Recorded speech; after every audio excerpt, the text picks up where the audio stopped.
This episode is sponsored by Voltoro. Keep on listening and you'll find out more about how you can buy allocated gold when the Bitcoin bull run reaches its peak. This way, you don't have to deal with infinitely inflationary fiat or banks that freeze your account. Also, note that trading involves risks and the information presented is not financial advice. This episode is also sponsored by Wasabi Wallet. Go to wasabiwallet.io, download Wasabi for your OS, and significantly boost your network level and transaction privacy. Hello there, and welcome to Season 9, Episode 4 of the Bitcoin Takeover Podcast. I am Vlad, and my guest today is Paul Sztorc, also known as Paul Sports, who is the biggest fan of Bitcoin Uncensored, and also is the creator of BIPs 300 and 301, and he's also an independent Bitcoiner. So there's a lot to unpack there, there's a lot to talk about, and I'm very happy to have him on the show. Let's get to the talking part. So, hello. Hey, thanks for having me. So, what would you like to talk about first? Would you like to talk about the BIPs that you created and what they do and why they're not merged into core yet? Oh, well, we haven't quite finished them yet. I mean, this is partially my attempt to make it more docile, but we keep tinkering with them. So, I haven't actually opened a pull request for any code or anything. I did write the BIPs, which are explanations of what is supposed to be happening, and those BIPs have links to the code that was written at the time, but we keep improving that code so that there's kind of two narratives. There's like two extremes of a spectrum with Drivechain, which is BIPs 300 and 301 collectively, which is one is that there's a big conspiracy to prevent it from being merged into Bitcoin Core, which is not really true because I haven't tried to merge it in yet, so that can't possibly be true. And the other extreme is that it's a horrible attack on Bitcoin, and it's the end of the world, and the end is nigh. That's also not true, but you shouldn't take my word. Yeah, you shouldn't take my word for it. Sounds like something Peter Todd would say, right? Yeah, Peter Todd is not a fan. I think, though, we've gotten it down to the list of people who's not a fan is now down to basically like two people who wanted to do alternate ideas but never finished them. So with Peter Todd, the case is tree chains and client-side validation. He wanted to do that. Drivechain sort of is that. And so I don't know if he has a different idea bubbling up in his head, but he never released any code or any further explanation of what he was doing. And I asked him at Scaling 3 about, won't miners run everything just so they can figure out which transaction fees they can collect? And he said sort of probably, or he had no real reply to how that met the criteria he wanted about no one but the clients needing to do any validation. So I don't know that idea. I don't think that idea exists anymore. But maybe in Peter Todd's head, he's going to come up with something cool soon. You have to ask him. I guess. I would love to have him on the show once again, because last time I spoke with him, he was working on Proof Marshall, a way to prove that something exists, which he created for reasons which may or may not have to do with a court case in which he was involved. And he didn't say anything about client-side validation. The last time I heard about that was when RGB Spectrum was launched as a layer 3 on the Lightning Network. And Giacomo Zucca was working on that one, and it did not get much traction. I think they gave up on the project for now. Yeah, well, I don't know.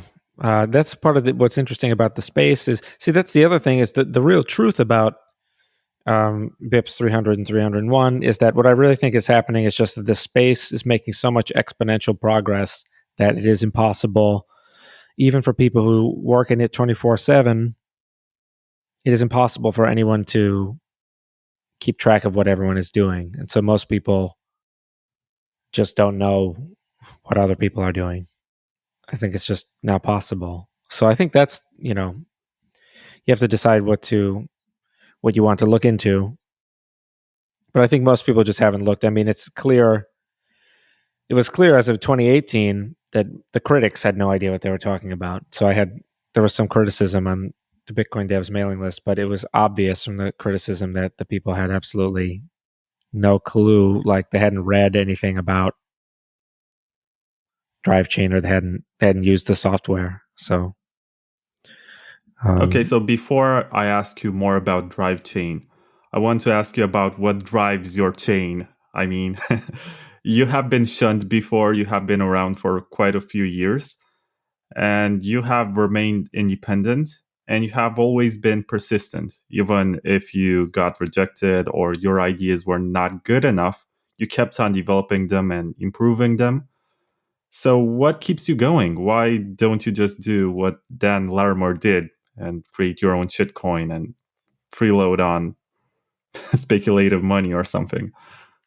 yeah, well, I mean, he sort of looks like a genius from one perspective, but actually, none of his stuff is performed as well. I think it depends on which dates you cherry pick, but I think, Bitcoin has had the best ROI. So ultimately, it was just a losing move, but maybe not for him. I don't know. His projects didn't do very well, but probably he did very well, right? With EOS raising $4 billion or whatever. But I just think that, you want to have a project that has a future.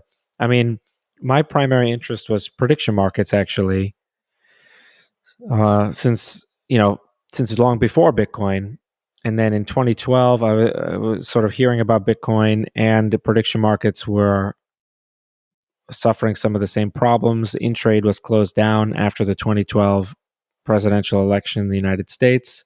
There's a website, intrade.com, but it was closed down like in December. And so I was mostly interested in that, and that became the paper that I wrote, Truthcoin.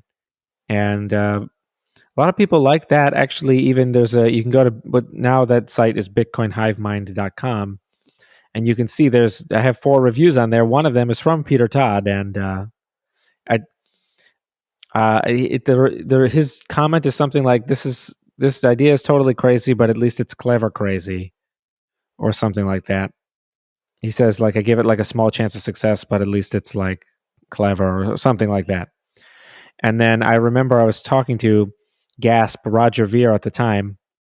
He must not be named, and he said something like, "It seems as good a review as possible from Peter Todd." And I was like, "Oh, okay." So this Truthcoin paper, I think, is good. We still see Oracle stuff today. That was about oracles and prediction markets all on the blockchain, with no custodian of the funds, and no oracle, so a peer-to-peer oracle, because all the benefits of Bitcoin are lost if you have to have someone decide the outcomes. That person basically owns all the coins. So I had a blockchain thing of that. I think all the oracle stuff that has come out since has actually been terrible and much worse than that. Still, so I think that project could go well. That project needed sidechains, so I was waiting on Blockstream to release their sidechains, but they instead sort of gave up on the sidechains idea. I mean, some of them say that they didn't, and that Liquid is a sidechain, but for a while I thought, I don't know if that's just fraud or trolling or like a joke or something, but it's not the case to have the multi-sig wallet is the sidechains idea that was promised in 2014, 2015. And anyone who thinks that it is crazy. And I don't know. I don't even know how to reply to it, because to me it's so self-evidently wrong that I just, I don't even know how to react to it. But obviously, those names would be taken down. The government would find those people, or the mafia would find those people, and they would just say, "You're going to do exactly what we want you to do." It's no different than running an exchange.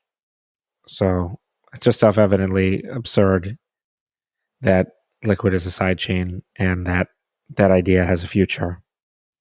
It's a federation of traders and exchanges. So I guess their security model relies on the idea that there cannot be any sort of cooperation or coordination between all the Yeah, but parties that that come idea from is different false, though. countries.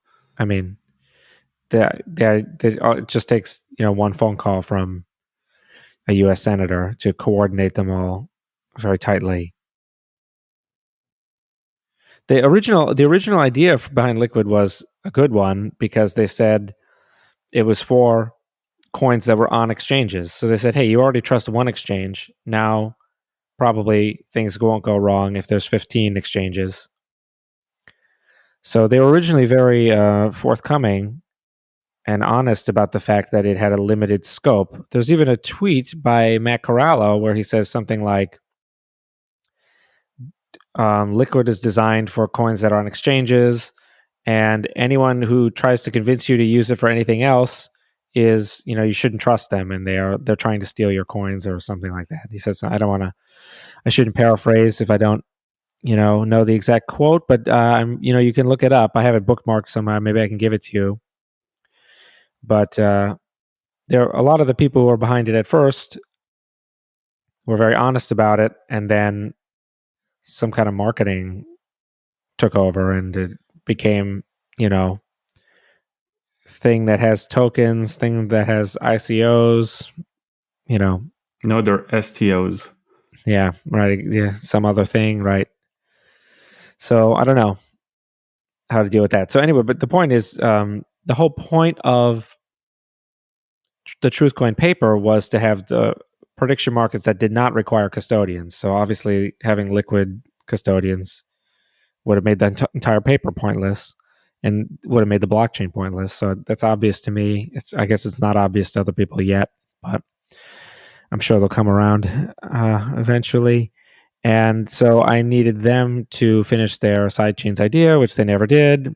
And I published a little post in November 2015, which I think had a lot of improvements on their October 2014 paper. So Drivechain was the November 2015 blog post. Interestingly, if you print them out, I think they're both the same number of pages, like 26 and 27 pages respectively, or something funny like that. But one is a PDF and one is a blog post. And so then eventually it became clear that they were going further. There was this event called Construct.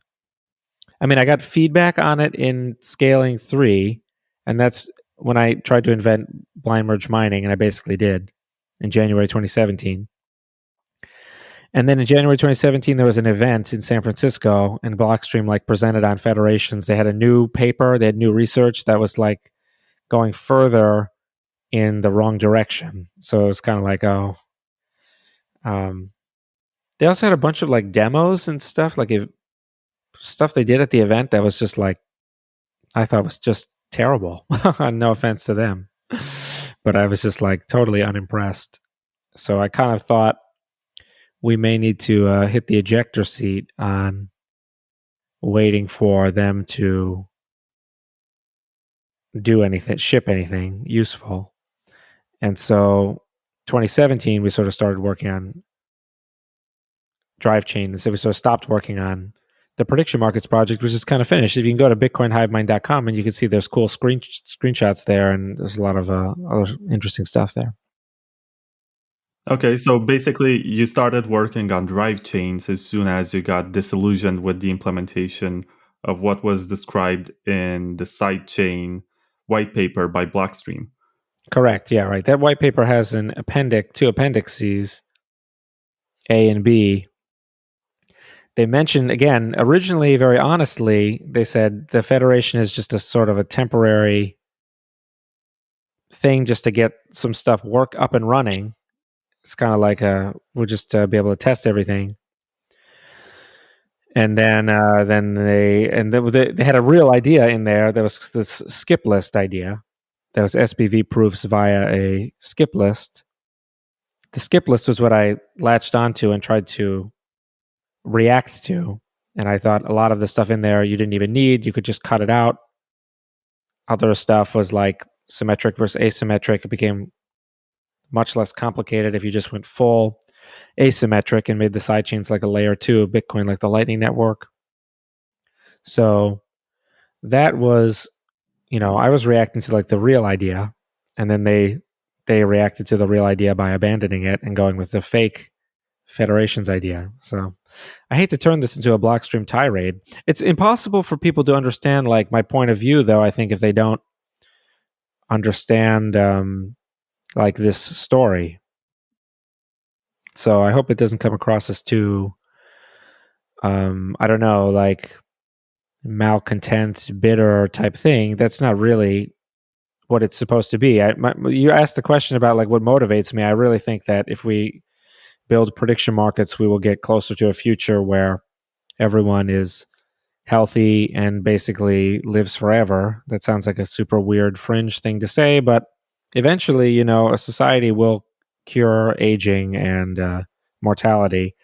And then those people will look back through history, especially at like the 1900s, 2000s, and they will be like, wow, that was weird. Why didn't those people work every single second of every single day to invent this faster?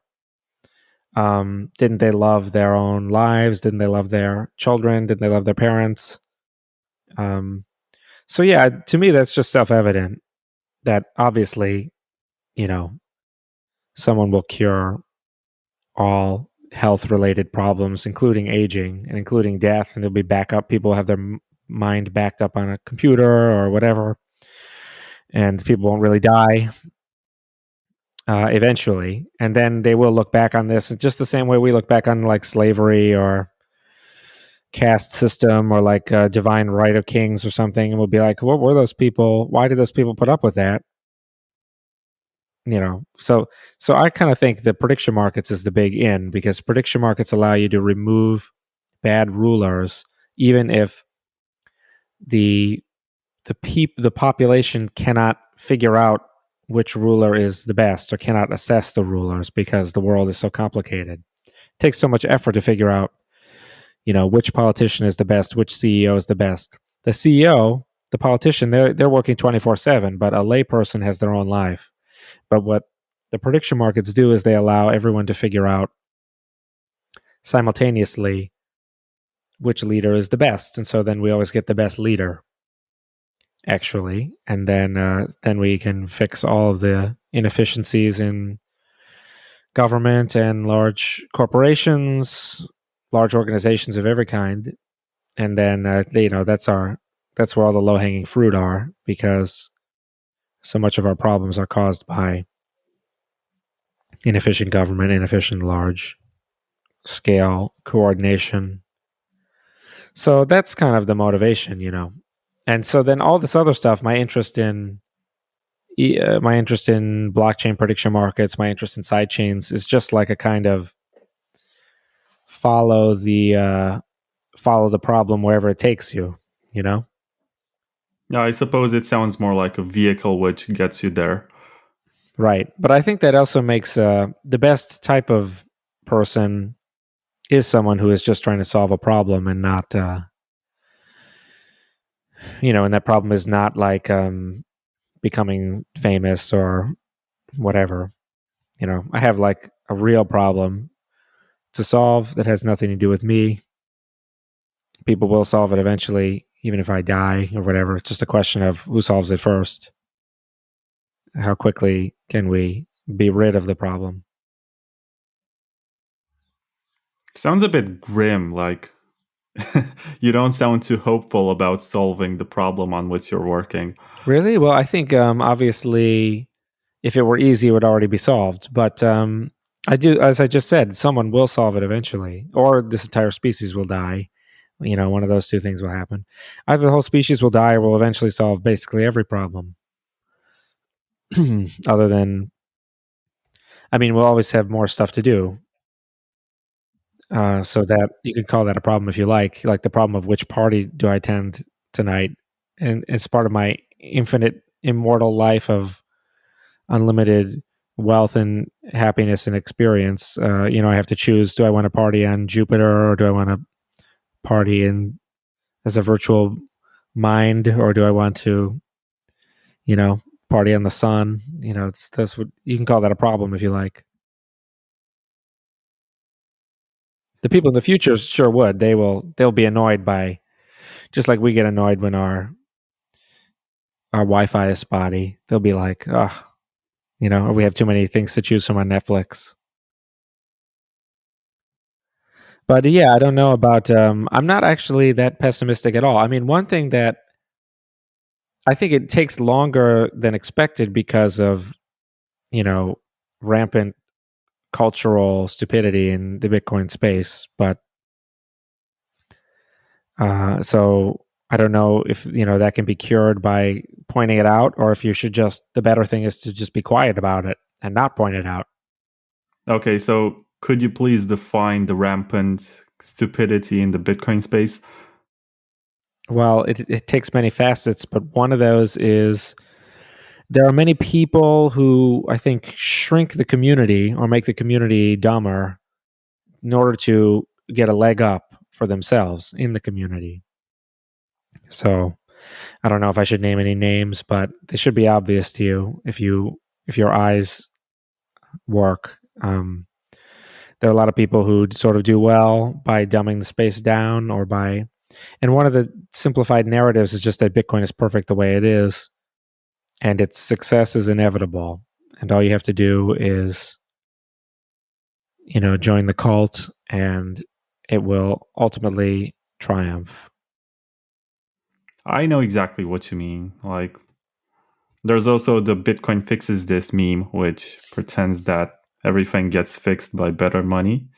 I think that you may have brought this up with Chris DeRose, or I don't know. Like, I listen to a lot of podcasts and they'll blur together, but there's also the idea that there's like an anti-intellectual streak. So like Nick Szabo came on the Bitcoin 2021 stage, and he sort of got like some polite applause, and then you had Max Kaiser and Michael Saylor come out, and they were doing entertainment, and the crowd goes wild. Most people have never. The new people now, if you just talk to people at the conference and you just ask them about, they've never heard of Peter Todd. They've never even heard of him. They've never heard of Greg Maxwell. They've never heard of Gavin Andreessen. Me and my friend, who was another kind of, I guess you could say, OG, we were at the conference and we were asking people like, how long have you been in Bitcoin? Since 2017, since 2019, that's what they would say. And then we'd say, do you know who Peter Todd is? And they'd say no. And then they'd ask us, they'd be like, do you know about this podcast? And it'd be something we'd never heard of. Some mainstream YouTuber podcast. It's interesting that the culture changes with every new wave of adoption, which happens around bull markets. Yeah, but I think that's fine. I mean, the problem that I was complaining about is that people will refuse. There's a lot of blind faith in the developers. So it's obvious, like there are many. I mean, one thing is that most people have no idea what Taproot is, but they know that they like it. And a lot of people think that it has signature aggregation, Schnorr signature aggregation, but it does not. Okay. But was that not in the BIP? I remember reading that. Well, I think it doesn't really matter. That's the whole point, is that people don't know what's in the BIP or in the activation or in the code. And they're not willing to spend more than 5 seconds, if that, looking it up. So that's the real problem, is that there's no consequence for we have no skin in the game. The developers can just say whatever they like about anything. That's also true, but aren't there like contrarian developers? You're one of them. And there are multiple, what should I call them? Studios? I think that's wrong. Multiple entities that finance Bitcoin development. You have MIT on one hand, you have Blockstream, you have Chain Code, and I guess every exchange is trying to also finance a core developer. Yes, well, that's true, but I don't see how it changes what I said. In fact, in a way, it's just an example. Like they throw money at someone and then there's no oversight. Like how the question is oversight. So how do you know like what do you know about what someone is doing Peter Todd is doing or whatever, anyone? I don't think Peter Todd works on Bitcoin projects these days, or at least not on core. Yeah, but I don't want to like call someone out. I mean, I could just throw out like Matt Corral or something. I don't want to like call out a name, but I'm just saying like what do you know about what they do? Not much. Like Nothing, right? the You don't know best we anything. get is what we get from press releases or something. Like what if you just took a year off hypothetically and just decided to travel the world for the year? What in your world would look different? Well, I guess nothing. Yeah, nothing, right? Yeah, that's very strange. And I agree that we need more developers. The question is oversight. The question is just that the question is how do we replace a bad developer hypothetically or just a bad developer community? It's just the fact that it's even possible is a I mean, problem. we replaced Jeff Garzik and Mike Hearn, right? Well, they sort of quit. So that's one way Yeah, is but they to were replaced. Like, that's what I mean. It's not that's like they true. were irreplaceable. It's not no, but again, it's not so much that we don't want any individual person to become. So what I'm thinking, so the whole idea behind Drivechain is that you would have competition. There would be different teams, and then the users can just move their coins freely from one to another. And so in that way, if any team is doing the wrong thing, then it won't make any difference. The user will just move their coins wherever to something they like, which is what they already do, of course, with respect to altcoins and just the existence of Venmo or whatever, WeChat Pay, etc. So I'm just trying to have it all take place within the same 21 million coins. Yeah, so basically, users get to check the network which complies with their expectations or something. So if they want greater privacy, they can move on to the Zcash drive chain. If they want better security, they stay on the base layer. If they want low fees, they go to some sidechain with big blocks or something. Yes, that's the idea in a nutshell. The main driver of it is that the block size debate was about people who wanted small blocks and they wanted the nodes to be cheap, and other people wanted large blocks and they weren't afraid of expensive, difficult to run nodes. The people there just happened to be the case that the Blockstream sidechains idea, the idea of the SPV proof, and just the idea of sidechains, which is, in my view, just linked to the SPV proof idea, like there's inseparably. That it just happened to be the case that idea came out, and the large blockers were all like gung ho about SPV validation in the first place. So it was a no brainer. It was a way of getting everyone what they wanted. The small blockers didn't trust SPV and they didn't want to validate large blocks. The large blockers did trust SPV and they didn't mind validating large blocks. So it was a no brainer. Both of the people could get what they wanted. That was kind of like the big in to the idea. And it was kind of like if you can do larger block size, you can do anything.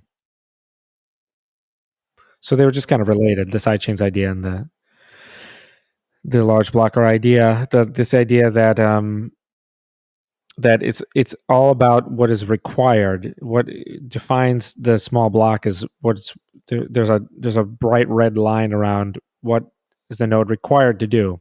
After all, Peter Todd's open timestamps requires a different node somewhere else to do a lot of other stuff, but only one little hash is inserted into layer one.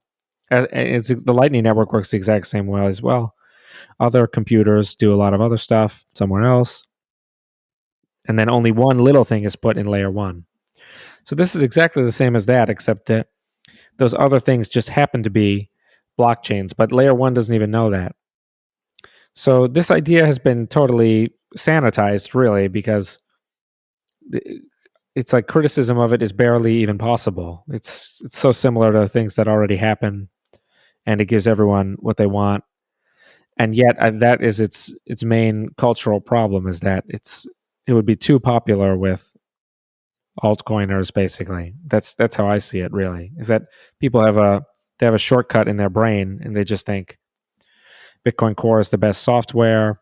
Everything done on an altcoin is inherently evil or useless. And people even say that explicitly, like John Carvalho will say that explicitly, like 2 days ago on Twitter. It's just to him there is no useful altcoin, and anyone who wants to use the blockchain for something other than the current version of the BTC code is a scammer who is just lying to themselves or other people about the whole thing is just a story, like a cover story.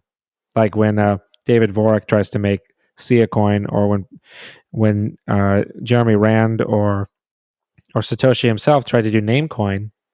According to John Carvalho, all those people are just lying to themselves, and it's all just a front for a big scam, and Well, that there is he's no not a use. developer, and the perspective is always different depending on your specialization, to put it like this.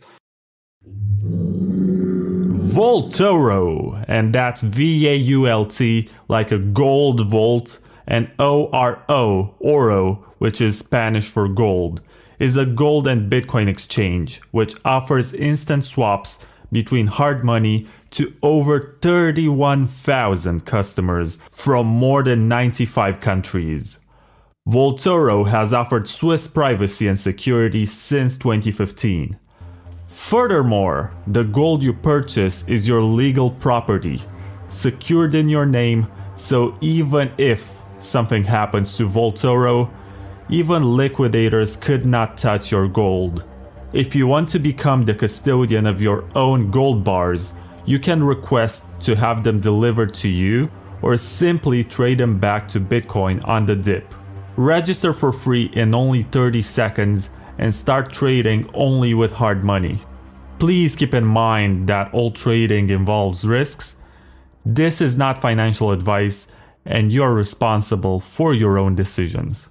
When you are using Wasabi Wallet, your internet connection gets routed through the Tor network by default. This means that you get better privacy while using Bitcoin. Download it today at wasabiwallet.io. So if you work on code and you develop, you're used to forking open source code that's out there and trying to bring optimizations and improvements to it, sometimes your proposals get rejected. For example, I recall Eric Lombroso saying that he made dozens of proposals for optimizations when he first got into Bitcoin, and they were rejected, and he didn't figure out why until maybe a few years later. And he was a bit upset that he couldn't do what he thought was best for Bitcoin. And on the other hand, you have the marketers who will try to create narratives all the time, because it's very difficult for the layperson to understand what's going on. And I'm very sorry that I don't remember his name. I recall that Peter Todd tweeted about his death, which happened a few months ago. And he was one of the first reviewers of the Bitcoin code.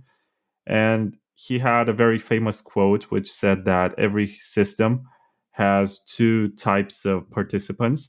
You have the developers who know all the intricacies and can understand what's actually going on. And then you have the users who most likely have some sort of abstractization, and they just know narratives and stories that are told to them. So I think it's unfair to some extent to pick on John. I completely reject that point of view. You could just say that's what they said in the South before the Civil War. They said some people were born to be slaves, and so because they just don't understand how to run their own lives, and then there's this other group of people who have the right to make all the decisions. So I don't agree I with mean, that at all. I wouldn't put it in these Well, terms. obviously, it wouldn't, of course. But I'm just telling you it sounds ridiculous to me. Also, I have background in economics. We've been warned, we've been trained to be suspicious of the producers. There's a famous line in The Wealth of Nations, which some people call the conspiracy against the public line because it's actually a really long sentence, but it has that phrase about, I could recite the whole thing for you, but it's quite long. But basically, it says that whenever it was about guilds, and it was like when people of the same trade get together, the conversation ends in a conspiracy against the public. That's the short version. And what he's saying is like with all the, if all the cabinet makers or if all the blacksmiths or something meet, it's a conspiracy to raise prices. So they're forming a monopoly. So that's what he's saying, and that's all that you know. We in the that's what this type of talk sounds like to me as well, especially in a world where you have all these people drawing enormous salaries with no oversight. They can do whatever they like all day, and no one checks up on what they're doing. They're insulated from competition. So then they just say, there's two types of people. Me, I get paid $200,000 a year to do whatever I like, and I can't be fired, and I get invited all around the world to conferences, and everyone sucks up to me all the time, and I can do whatever I like. And then there's a second group of people that has to do whatever I say, and they cannot escape from this situation, no matter what they do. I mean, that's a bit unfair. Like, there is actual peer review that people do. There's still trust involved, but it's not like they can do whatever they want and the code But is only the going to people get in the merged. guild. How do you destroy everyone in in the current Bitcoin core development team at once? If that's not possible, then it's not a very it just means that there's a lot of cohesion among the members, which of course there is. They're all very loyal to each other, and they'll have chat rooms. I mean, I could say we because I've been a beneficiary of this as well. I've been paid to you know just work on whatever I think is good for Bitcoin. So I should really say we. But I'm just saying, I'm just trying to tell you that we've in the economics department, you're warned to be suspicious of the producer. What's in the producer's best interest is often not in the consumer's best interest. Sometimes their interests are aligned, but other times not. Obviously, the car makers of the world would rather form a giant monopoly and charge an enormous price. They don't want to be undercut by competition, so they want the barriers to entry to be very high. I think that happens everywhere, but in this specific case, like, let me give you an example. There is Sergio Lerner from Argentina who has reviewed lots of improvement proposals and lots of code in his life. And this is pretty much what he does, even though he has co-invented RSK, which is another Bitcoin sidechain. He does this for a living. He reviews code that others write. And there are lots of academics in the world who do specifically this, and it's what they get paid for. I think it would be, in a sense, offensive to them if you said that they are part of a greater group and they tend to agree with the developers. Well, I mean, of course, it's offensive. I agree. I would be shocked and outraged if someone came to me and said, um, "Your existence is a blight on progress, and you are an enemy of civilization." That would obviously be very shocking. I mean, I would hope that maybe I would try to keep an open mind. They may be right. I mean, offensive things can sometimes be true. Not every offensive thing is false. So I was just telling you that I just reacted. Yeah, I was just giving you my reaction to that idea that you've pitched from Peter Todd and that guy. We can freely assume. I mean, I know that Peter Todd has benefited enormously from his reputation, and as do many of these other people we've mentioned. In the conversation, are they just from their reputation as being defenders of Bitcoin, they have influence and money as a result. But again, I don't know if as I said already, much earlier, I was like, I don't know if the best way to deal with hypocrisy is often to just ignore it or even go along with it temporarily. So I don't know if it's a good idea to even point any of this out. And again, I don't know that it is an enormous problem. I was just telling you that this guy has this line about, there's two types of people in the world. That always raises a red flag for me.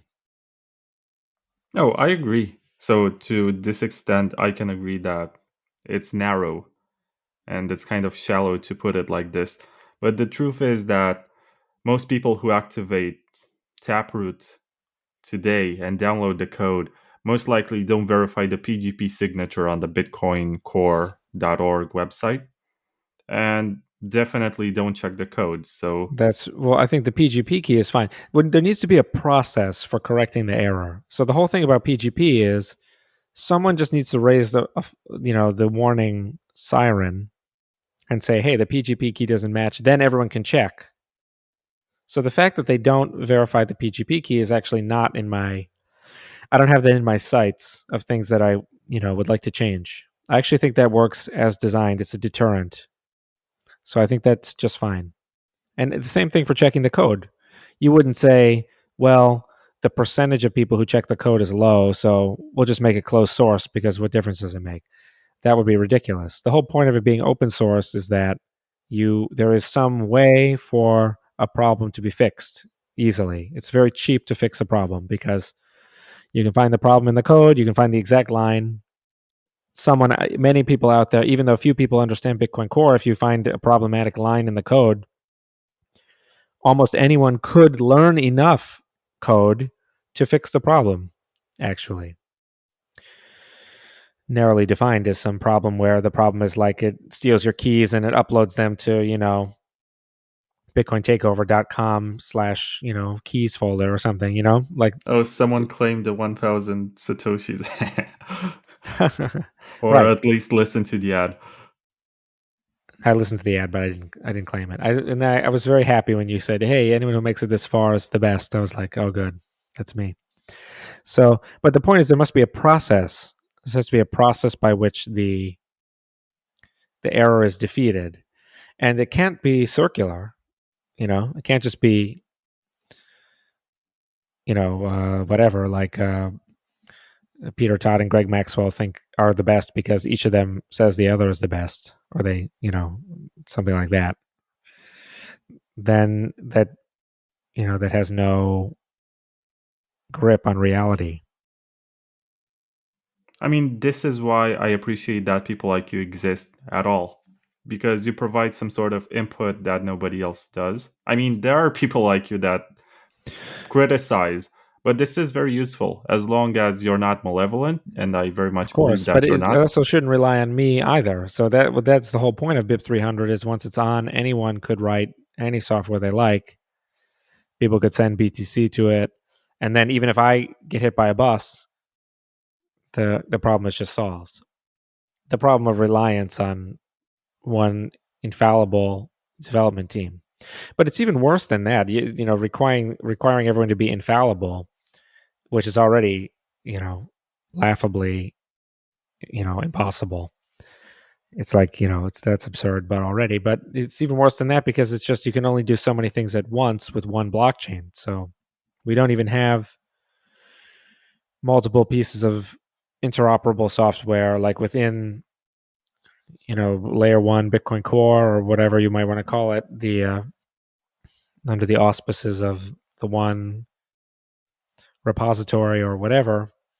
So you can't have a large block zone and a small block zone, at the same time, unless you have some kind of interoperability thing like extension blocks or sidechains or whatever. Yeah, that's actually something that I wanted to ask you because in my mind, there are lots of similarities between extension blocks and drive chains. So, what's the actual difference? Because both of them get mined, both of them are basically an extension of the base layer. Technically, what's different? Well, that depends a little bit on the specific version, but Adam Back had a version a long time ago. He almost single handedly solved the block size debate In my view, he was getting close to something that would have been good, and then other people chased him off. But probably, if you brought on those people, they would tell you that Adam Back was going to destroy Bitcoin, and they saved Bitcoin by changing his mind, changing Adam Back's mind or whatever. But he had a version where it was like a soft fork where it was mandatory for miners, but not for users. And so users would just validate the small zone, and there would be a new Merkle root somewhere in the block, and then the Merkle root would have its own block, its own new Merkle tree with its own block.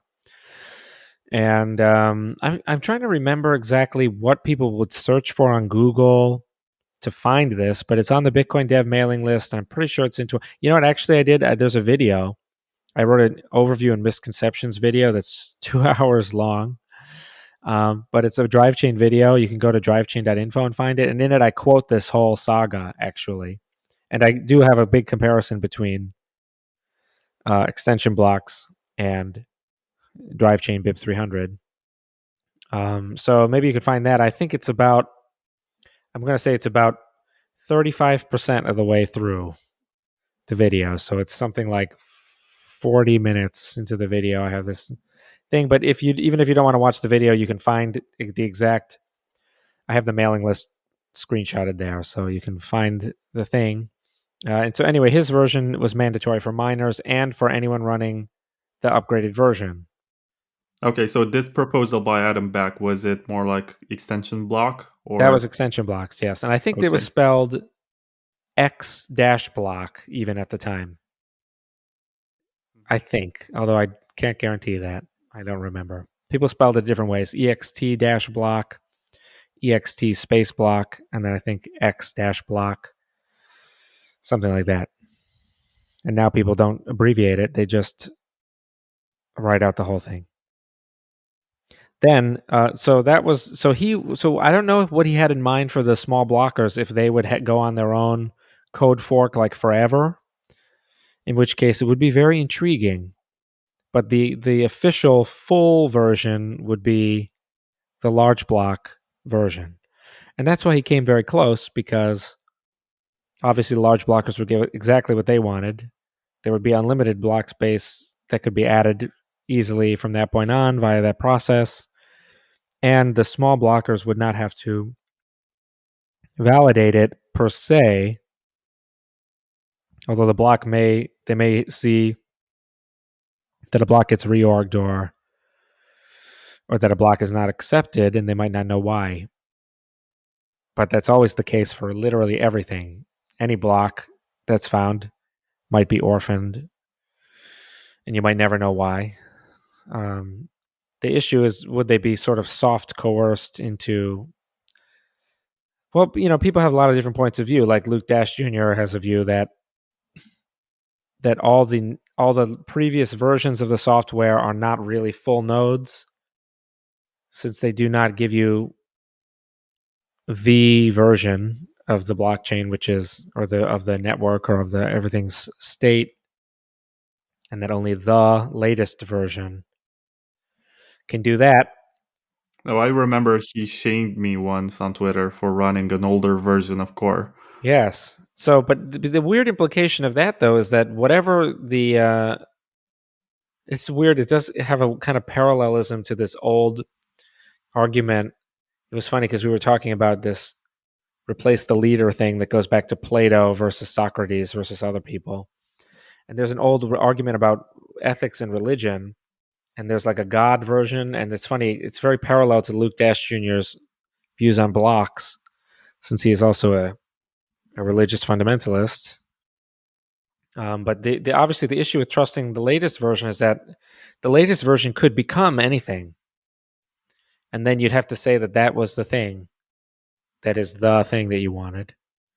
And Luke Dash Jr. gets around this by Right? sorry, I think that's what led to the 2013 accidental fork. 2013 accidental or the one about the database lock limit thing. The one when they actually had to. So there was an issue with exchanges, and there was a hard fork afterwards. Well, there were two. There was the validationless mining thing where people had to downgrade. Was there not? That Yeah, was in that July one. 2015, was it not? And then there was a database lock thing created by Mike Hearn, I think, accidentally in No, 2013. it was the former. Yeah, that was 2015. That was July 2015, I think. That was the validationless mining. Was When they related to had to that. downgrade their version. I think Slushpool had to give up on some blocks that they mined. Yes, that sounds right to me, although it all blurs together after a while. But yeah, so that happened, and so the issue, well, that's they would have figured that out. That's just naturally how soft forks work. They tighten the rules, and as a result, um, the older version will always win, since the older version is compatible with different states of the future, whereas only the new version is problematic. Also, it's impossible to reach all the people who have upgraded, but it's everyone already has the old version. So this is a basic game theoretic like coordination thing. The plan of going back to the old version, that in order for it to have teamwork, there has to be a plan that everyone knows and that everyone is motivated to follow. So the new version of the software could be anything, and you maybe haven't shipped the new version to everyone, and people don't know what the new version is, and they don't know who else has it, and we don't know who to contact. Um, so it's much harder to have a plan involving that, whereas the old version already exists, so that is an easier coordination. You already know that everyone had it, and you already know exactly what it was. You already know that it did work. It did not have the bug. So that's another aspect of that. But I have to finish my point about Luke, which is that he thinks that the new version is always the version, and he gets around the fact of what if the new version is evil by saying that he sort of folds the entire peer review process into Bitcoin, and he says the peer review process would defeat a bad change before the software is released. But I mean, that's just kind of pushing it one domino back, isn't it? Right? Because then you say, well, how do we know that the review process will always be able to destroy evil changes from now into the future forever? And there is no way of anyone knowing that. So yeah, I don't know. I definitely don't really agree with Luke, but obviously on that particular point. But it's weird because I mostly do agree with him, and obviously I respect his opinion very much. Same with Peter Todd. We disagree on Drivechain, but I honestly think probably we agree on like 99.9% of stuff in life in general. So it's just kind of one of those things. Yeah, you guys seem to be sort of like the Newton and the Leibniz of today. Yeah, maybe. I mean, I definitely would rather be. Well, I don't want to say which I'd rather be because both are great. But I would like to say there's like a Plato, like the Plato is the origin of this idea that the wisest should rule and everyone else should do what they say. Because every ship needs a captain, blah blah blah. Um, Yeah, definitely the I'm philosopher more. king. Yeah, there are these philosopher kings who are like half gods, and Plato literally believed that he was a descendant of Poseidon, that his family was royalty, and he had an uncle who was like a monarch or something. Blah He blah came blah. from a wealthy We- family, so he came from the previous regime of the 12 tyrants, which Precisely it. preceded the democracy that they were having in Athens. I did Exactly. political Yeah, science, so I you read a know lot of your stuff. stuff, right? So Yeah. he suffered at the hands of democracy quite a bit, and then he liked Socrates, and Socrates was sort of killed by a democracy, sort of killed by election, kind of. So some of these things may have colored his ability to see democracy for what it was, which is a problem-solving institution that outlives any bad ruler. Anyway, my point is, I would like to Aristotle take. got it right, so Well, there's that. Aristotle, I don't know if he was better on democracy, but he also had many other weird ideas, like that knowledge consists of lists of things, and that also, well, there's there, yeah, but the point is that I would rather take the non-Plato side of any abstract Bitcoin. If you want to make a Bitcoin school of Athens, I would just like to be opposite Plato or something. Okay. I'm gonna put your face on Aristotle's. Yeah, I mean, you could put me on. I would really rather be on. Let's see if I could have to pick. Who does it have to be? Someone ancient? I would rather be like Karl Popper if I had to be anyone. I mean, you mentioned School of Athens, and there's the painting by Raphael, which I'm using for the graphics for this season. So it can be anyone from that painting. Okay, I'm gonna think about it very carefully, and then I'll get back to you because I don't remember every single person on the I'll painting. send you a link, which also contains descriptions with who is who from that. No, I'm familiar with the. Okay, so you already have people claimed. This is very exciting. That's cool. Yeah, actually auctioned some faces there, so you definitely have to put. I don't know if is Socrates in the painting. I believe so. So you have to put Chris has to be Socrates. But I've made him Aristotle just because Yeah, the because painting is made so that Plato points to the sky. yes, And this is abstract, and Aristotle just shows is more empirical. He points to the ground. Exactly. That's true, but Chris is the one who is like all like the I don't know anything. I'm a stupid person. He has to either be Diogenes or Socrates. His true Yeah, he knowledge is is that you know Diogenes. nothing. But I don't think Diogenes is in the painting. I I'm think not sure either. who is in it? Should we just look it up now? Commercial break, and we'll just look up everyone in it. Hey, psst. Hey, what's your plan for the next Bitcoin top? Unless you need the money to purchase something, you probably should not touch infinitely inflationary fiat. Check out Voltoro and figure out to which extent hard money like gold and silver can help you preserve your purchasing power.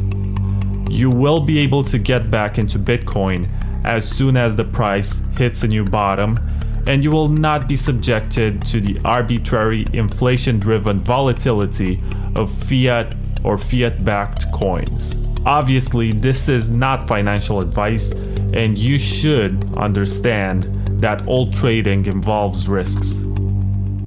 Wasabi Wallet connects to your full Bitcoin node, and if you're not running one, it downloads block filters anonymously via Tor. In either case, you're getting excellent privacy. Download the software today at wasabiwallet.io. Okay, so we're back from looking at the painting, and let's talk more about prediction markets and why they are important and how we can present basically simple examples from something as basic and as usual, like the Twitter feed that we have. Do you think that it's some sort of abstractization of who we are and what we do? Yes. That's a simple answer. I mean, I don't know. Your question was very complicated, but the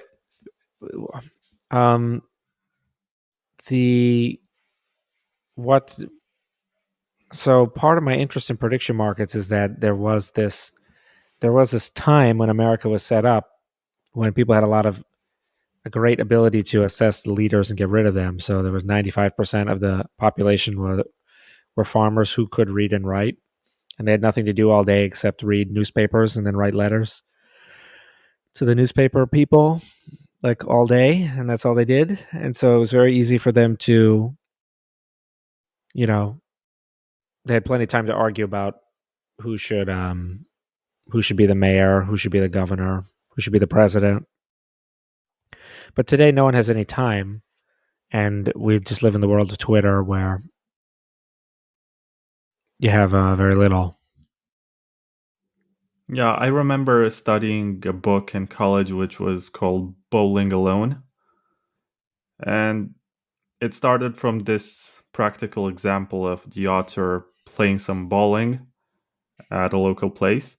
And he noticed that, unlike before, when people were actually talking to each other and they were engaging into the game and they were paying attention to the score, everyone had their eyes glued to the screens that were showing some sort of news.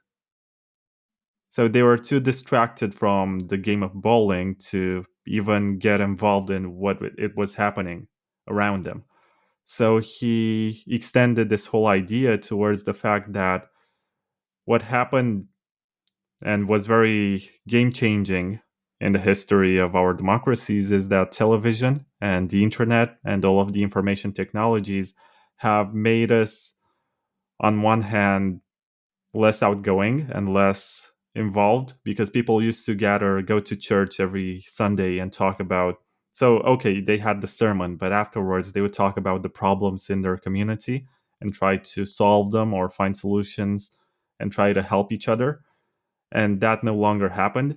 And with television, there was a lot of polarization afterwards, as since multiple channels started opening up and they were openly supporting or endorsing one party, you would have neighbors who, before having cable television, were very good friends and could collaborate, but they were voting differently. And now they would hate each other and see that their neighbor is the problem and the reason why they cannot have anything great in their lives and in their country, in their city, whatever. Yeah. So, well, I mean, one thing that so like art is getting better over time. So that's like the cell phones, Netflix, movies, even things like drugs or whatever, just things that are supposed to be nice to experience. We just get better and better at that. Like today, a movie is made by like a team of like a quadrillion specialists, right? Who do everything from the music to the costumes and the editing. Yeah, So but it's I would very not say that it's better. It's well. The just, art it's better at attracting our attention, I should say. So it's more attractive, whatever you want to call that. Certainly, the phones are much better at attracting our attention than anything else. Even when we wish we could be rid of them, we are compelled to look at them. Um, that's only a small facet of what I think has happened, but I think it is an important facet. The loss of church, I think, is also important. I actually, a long time ago, I wrote like an essay called "Church for Atheists," and I never sent it to anyone.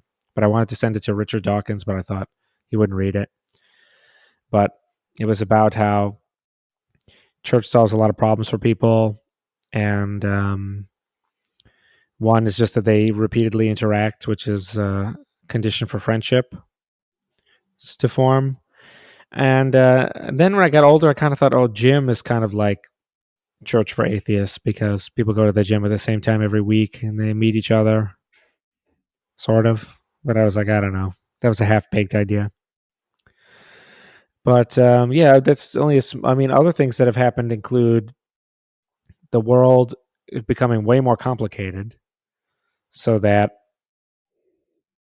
what would need to be decided on now could involve like multiple specialists, like degrees in economics, healthcare, geopolitics, history, where the average person just doesn't know enough at all.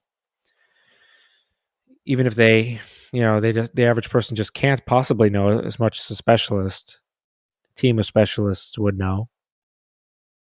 Another thing that happened is our jobs use our brains today. So when you're a farmer, you could be like thinking while you were farming, but now when you go to your office job, you have to like use Excel or something, Microsoft Word. You have to make reports, and then you get home and you're just tired and you want to just stop thinking. So you put on, you put on Kitchen Nightmares again on Netflix and you watch it, even though it's formulaic.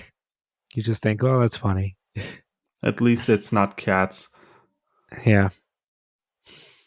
Or you just look at pictures of cats on the internet. Oh your no, brain's I just mean tired. Cats the Oh, movie. Cats the musical? Oh my Yeah, god. that one. Yeah. Yeah, I don't know. I don't know how that came about. I have a friend who likes it though. I don't know why. I can't tell if she likes it ironically or not. One of those people. Anyway, so it's kind of all related because this is all just about how mistakes get fixed, and you can't fix a mistake if you don't know about it. So, if there are leaders, there's going to be followers. How do the followers know that the leader is doing a bad job? An important question. So that's kind of what prediction markets are all about. Yeah, it's also an issue of who watches the watchers, which Yep, Plato precisely. first formulated, and I'm pretty sure that you could agree with that part of Plato, even if you disagree do. mostly with him. Yeah, yeah, exactly. I think I'm not. You may be right that was him. I don't know if it was him or not. You may be right. But he did say that there should be a giant pyramid with one person at the top who was him, and then you wonder like, no one watches him. So, and then when he dies, how do you do secession? Oh, and he has this half-baked idea about, everyone will be educated in philosophy, so everything will work itself out. Educated by him, of course, with him being allowed to set the curriculum, punish people who disagree, lie for the greater good. So he's kind of a crazy person. It was all about virtue, according to him. Like, I did political science and I've studied the classifications of political regimes, and Plato was kind of the first one in Western civilization to determine or name some types of regimes and put it into writing, because that's also important. You can come up with the most brilliant idea, but nobody's going to know that it was you who wrote it or came up with it unless you actually put it into writing and people I cite give you. him a lot of credit for that. That was great. It was better to have him write everything down. Socrates was wrong about Socrates hated writing or whatever. I mean, he may have been right about writing, but he was wrong about how useful it would be to have records that are permanent and that ink doesn't move from where it is on a page. Yep. But this is something which gets partially solved. Like, it's very Orwellian, the fact that all of our internet records get stored. But if you want to identify where some idea comes from, you can easily do it. Yeah, well, I mean, I'm obviously a big George Orwell guy as well. My Twitter has a 1984 quote,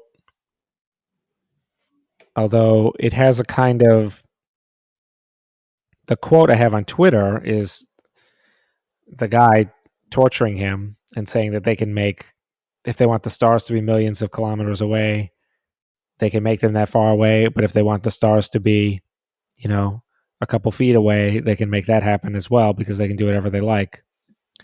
But the guy kind of then realizes that he has walked himself into dangerous territory. And the quote that I have put from 1984 is him continuing to say that, well, if we need to navigate in the ocean or if we need to predict an eclipse, we find it convenient to assume that the stars are really, really far away. But then when Where we do don't, I we find can that? do something else.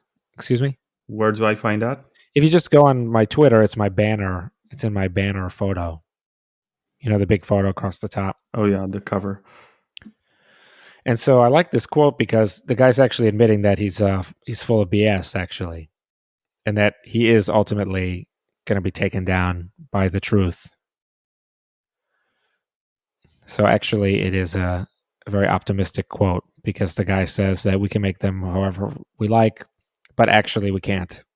So it doesn't say that it's inevitable that they will be defeated or whatever, or that the truth will prevail. It just says that the guy has to admit that the stars really are that far away, because the eclipses are real and the stars are real, and all the other stuff is just embellishments that they have stapled onto that realism, which are unjustified and just frivolous. They just made them up. I think you've reminded me of a philosophical issue which I've read for the first time in Jean-Jacques Rousseau, and it was about being forced to be free and the implications of people who don't realize that they're unfree and somebody just comes along and sets them free for whatever reason or by whatever definition of free or freedom.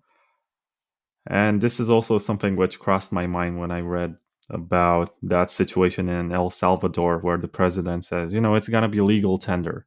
How many people use this? Well, there's a beach with people who transact with Bitcoin, okay.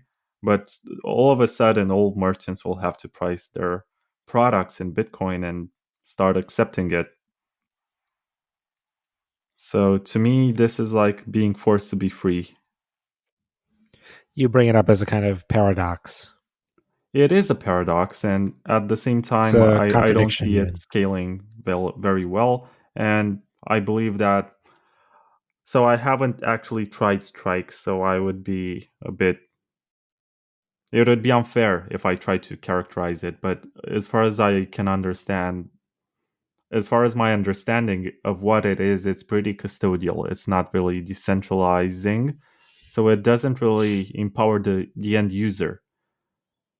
And my argument so I'm gonna get a lot of hate for this one. Maybe 50 people will unfollow me or something, which happened 2 I weeks know, but ago. all the more reason to say it if it's what you really believe, in a way. I mean, it depends on what you want to achieve, but you're in the philosophy business now. This is like a podcast, Yeah, I'm gonna get compared to Robert Breedlove or something.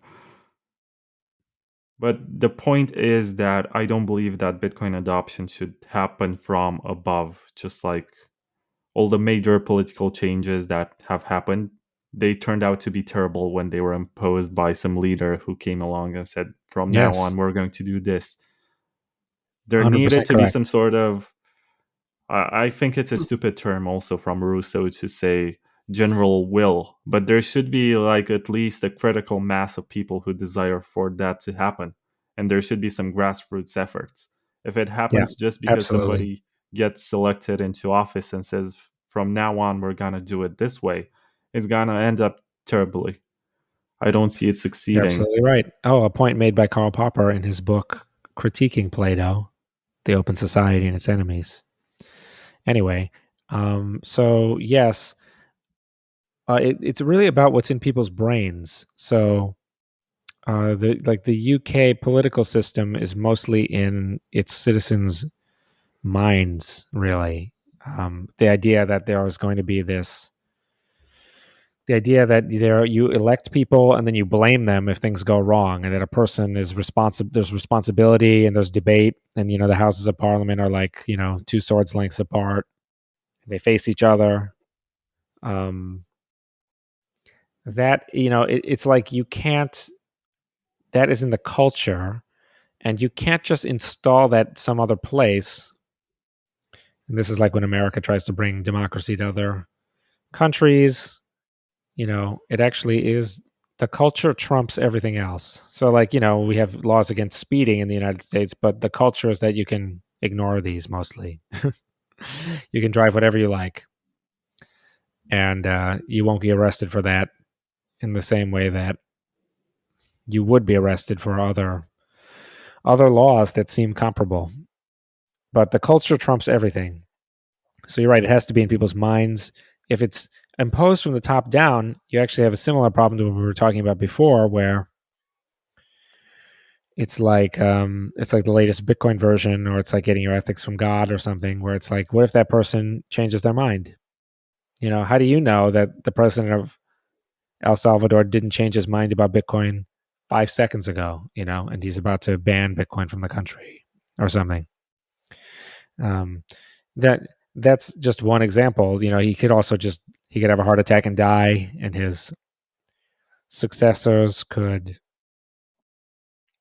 just have a different opinion from him? That's not even necessary. So if you look at the history of El Salvador, which I did, and everyone else seems to not care, they had a civil war which lasted for 13 years in the 20th century. And after that, they had like a change of regimes, which happened very fast. And it seems like the culture locally is that there should be change and they embrace change. So if somebody brings some change, it just means that if it doesn't work, they're gonna vote for somebody else. So I suppose that from this point of view, it's good that they bring Bitcoin to a country which has a taste for experimentation. But at the same time, I very much believe that the trade off is not worth it. Like, what's the point of this? Why was it necessary? Just to virtue signal to show the entire world that Bitcoin can be a national currency? The people did not need this actually. And the whole point of Bitcoin was for it to be an alternative to protest against corruption. At least that's my understanding of it. That's why I got into it, because it's like opting out and saying, okay, I'm going to hold this currency, which you cannot tax, which you cannot confiscate. And if you want to get money off of me, you're going to have to actually deliver me something, convince me that you deserve to get this money. I think that's what my first understanding of Bitcoin was, and that's why I got into it. I'm not a Yeah, I totally developer. agree. I don't have a clear understanding of the code. I only have an abstractization, which I read from Andreas Antonopoulos and others. So I don't know, really. Yeah. Well, yeah. So there's a lot of issues. Like, I don't know. Like, I think Strike is mostly because I mean, the last time I looked into Strike, it mostly worked by Jack Mallers, like personally assuming a lot of risk. And I don't want to say anything if I don't, if I can't back it up. But I remember something like he was assuming all the exchange rate risk, credit risk, whatever, like himself. And the transaction was like people being onboarded with like traditional payment methods, not Bitcoin. This is part of a problem, though, with the Lightning Network is that to join the network, you need a layer 1 transaction because the blockchain needs to know where to send the coins if everyone else gets hit by a meteor and their computer is destroyed. So that's quite a problem with it. So I'm not saying that everyone in El Salvador is going to use Strike, and that's the only way in which it's going to become legal tender, because that's a logical fallacy and it's also untrue. But it's the way that most people will get exposed to it, and the fact that he got this kind of publicity only means that I suppose that the average El Salvadoran, I'm not sure which the right term is just going to go for the solution which is most convenient and the least technically challenging. It's very unlikely that they will start running nodes. It's most likely that they will use SPV wallets on their phones, which I suppose is still better than using a custodian. But at the same time, they can use custodial SPV wallets, which is very undesirable because all of the advantages of Bitcoin, of it being uncensorable and unconfiscatable and free to transact whenever you want to, all of these go away, and in the end you just have a monetary asset that can be seized, that can be censored, and the best case scenario, you're going to make the number go up and you're going to boost your purchasing power just because you have been holding onto it and it appreciates in value as opposed to the local currency. But the local currency is the US dollar, and to me that's another big issue. Like, I don't think that Uncle Sam is just gonna stand by and look and say, just let's see what happens. I don't see that happening, not in this day and age. I mean, I want it to work. So just for the record, I want this to work. I want to be wrong. So if I'm wrong, I would gladly admit that I Well, was I wrong. I But think the U.S. is not quite as bad as a lot of people think it is certainly has a lot of problems. I think all those problems could be solved with prediction markets. If gambling were legal in the United States, I think the problems would have solved themselves actually, and the US would go, because again, like I was saying, it's about what's in people's minds, and the people in the United States definitely we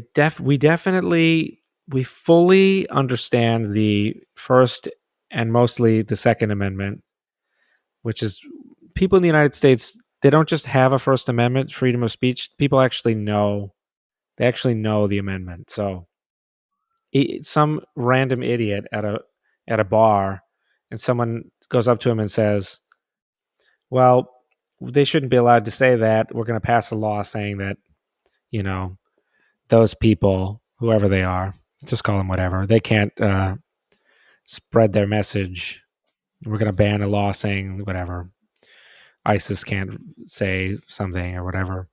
The random idiot at the bar, they'll say, well, we can't do that because of freedom of speech. And then they'll also say something like, plus, you know, it's not just about their right to say whatever they want. Everyone has a right to listen to all the points of view. And if we don't defend someone who has a weird point of view, now how do I know that my right to express my point of view will be protected? And, you know, I don't know if they'll say it like that, but the point is people actually understand. They understand the whole thing. And I remember this came up at Republican presidential conventions. People said where there was something, I don't remember exactly what it was, but an issue came up with something about there was like an issue. The question was fielded to Ron Paul about something involving the Muslim faith or something, and he said we have to protect their right to worship, because how do we know that, you know, as as Christians, how do we know that the state will protect our rights? And then everyone applauded, and all the other people on stage like sort of agreed with him. So the United States is it's not so bad here. I actually think that it's only because we're so sensitive to tyranny that we notice it more here. Actually, I think I think the EU with its absurd bureaucracy is worse. I don't know if you agree. I think that most of the other parts of the world, you know, have a sort of legit I mean, what are we going to do? Like, what about, you know, no one's moving to China, I think, from the United States in search of more freedom. So I think it's actually not quite so bad. How did we get on this tangent? What were we talking about? El Salvador. I feel like we got no topic. Well, also the idea of doesn't Bitcoin adoption have to take place? Like, don't people have to understand how to use it and how Bitcoin works to be real adopters? Otherwise, we'll just have fake people who know that this. You know, I've told the story a few times. I was at a Bitcoin conference, 2019, I think, and people came up to me and they were like, "You got to use this Lightning wallet. It's great." I don't want to name the wallet, but I asked them, how does it work? And I said, I don't have any Bitcoin to send. I guess, you know, I had my travel phone and my travel, you know, but I had like $50 of Bitcoin on the phone. So I was like, I don't know if I want to open a channel. And they said, just install the app. We can send you coins. So in my head, I was like, I know that doesn't make any sense, but I'm just going to do it. So I installed the app, even though I knew it was a stupid thing to do, because I was like, I'm installing an app. My phone's going to get hacked. I'm an idiot. But I'm just going to do it anyway, peer pressure. Plus, I was curious. And so I installed the app, and they sent me, you know, 4,000 sats or something. And I was like, how did you do that? I didn't open a channel with you. And then I was like, is it custodial? Is it a custodial Lightning wallet? And they had honestly no idea what I was talking about. And this was like a Bitcoin conference. All these people were shilling this wallet. This was like the second day of people raving about how great this wallet was. They just wouldn't shut up about it. Okay, They're like, it's so the there are greatest two of wallet them ever. that could have been either Blue Wallet or Wallet of Satoshi. But I think that Blue Wallet got a lot better in the meantime. They have very active developers, and right now you can actually connect your full node, which you could not in the beginning. Yeah, and people were just raving. But just think about how, like, let's just think about how bad it is. Like, custodial is bad, but not knowing if the wallet is custodial or not is even worse. I mean, were they part of the marketing team of the wallet or something? No, that's even worse too, because I would expect the marketing team to just like be on autopilot or whatever. These are just random Bitcoiners, Bitcoiners like in quotes.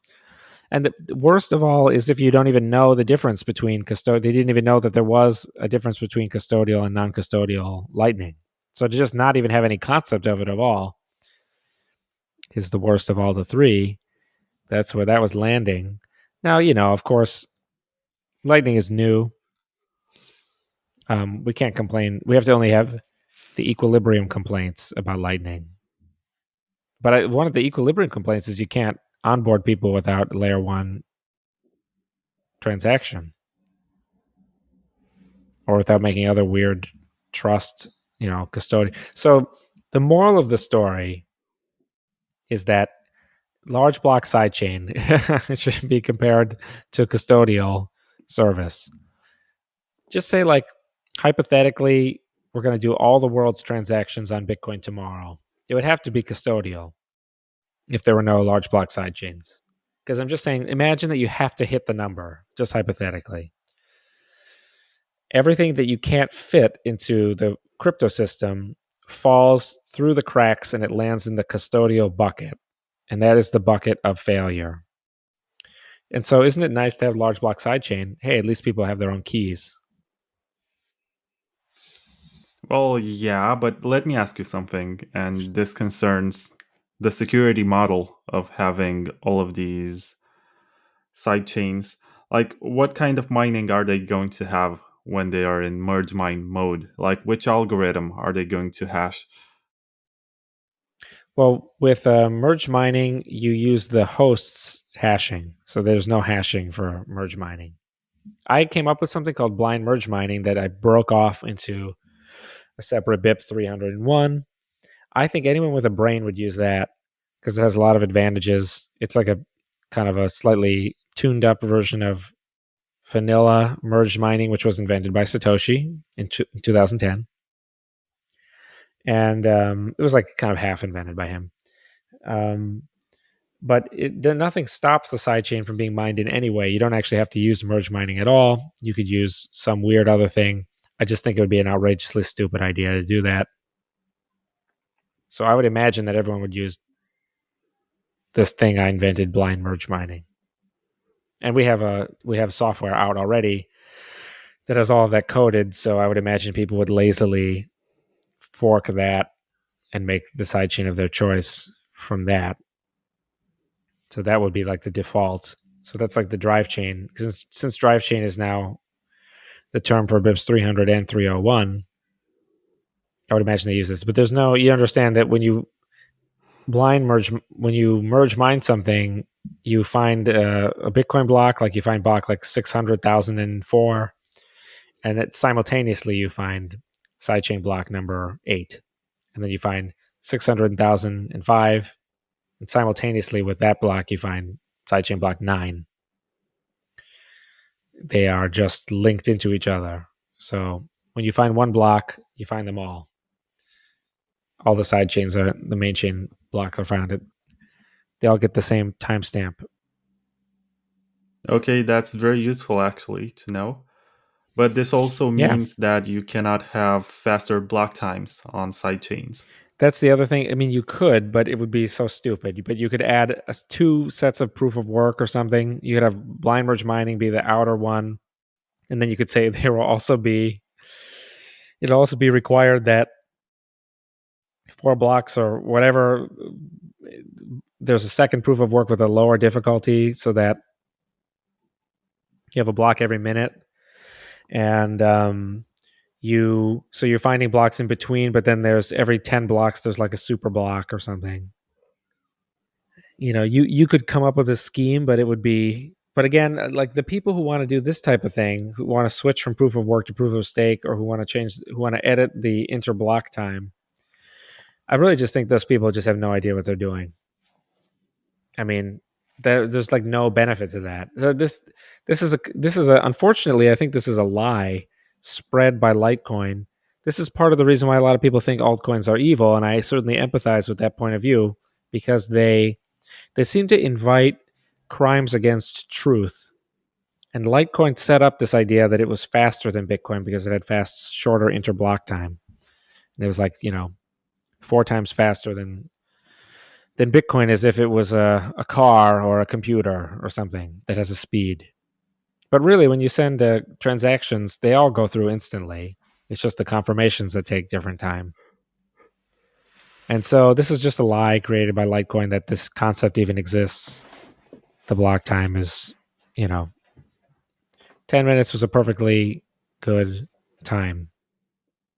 Yeah, plus it's not always 10 minutes. And by now we can see it on one of these mempool applications like Explorers, where you get to see what's happening. And you see that you don't really have a block every 10 minutes. It actually discovers blocks according to the difficulty, and it's pretty random, but it adjusts every 2016 blocks. But I was about to ask you, if you can't really change the block time on sidechains, then how does Liquid have 1 minute blocks? Well, because it's not. Well, there's a lot of that question actually has a lot in it, but the main reason is that Liquid is its own blockchain and it does not use merge mining. So that's probably the best answer to your question. I was saying with merge mining, you can't. It has nothing to do with sidechains.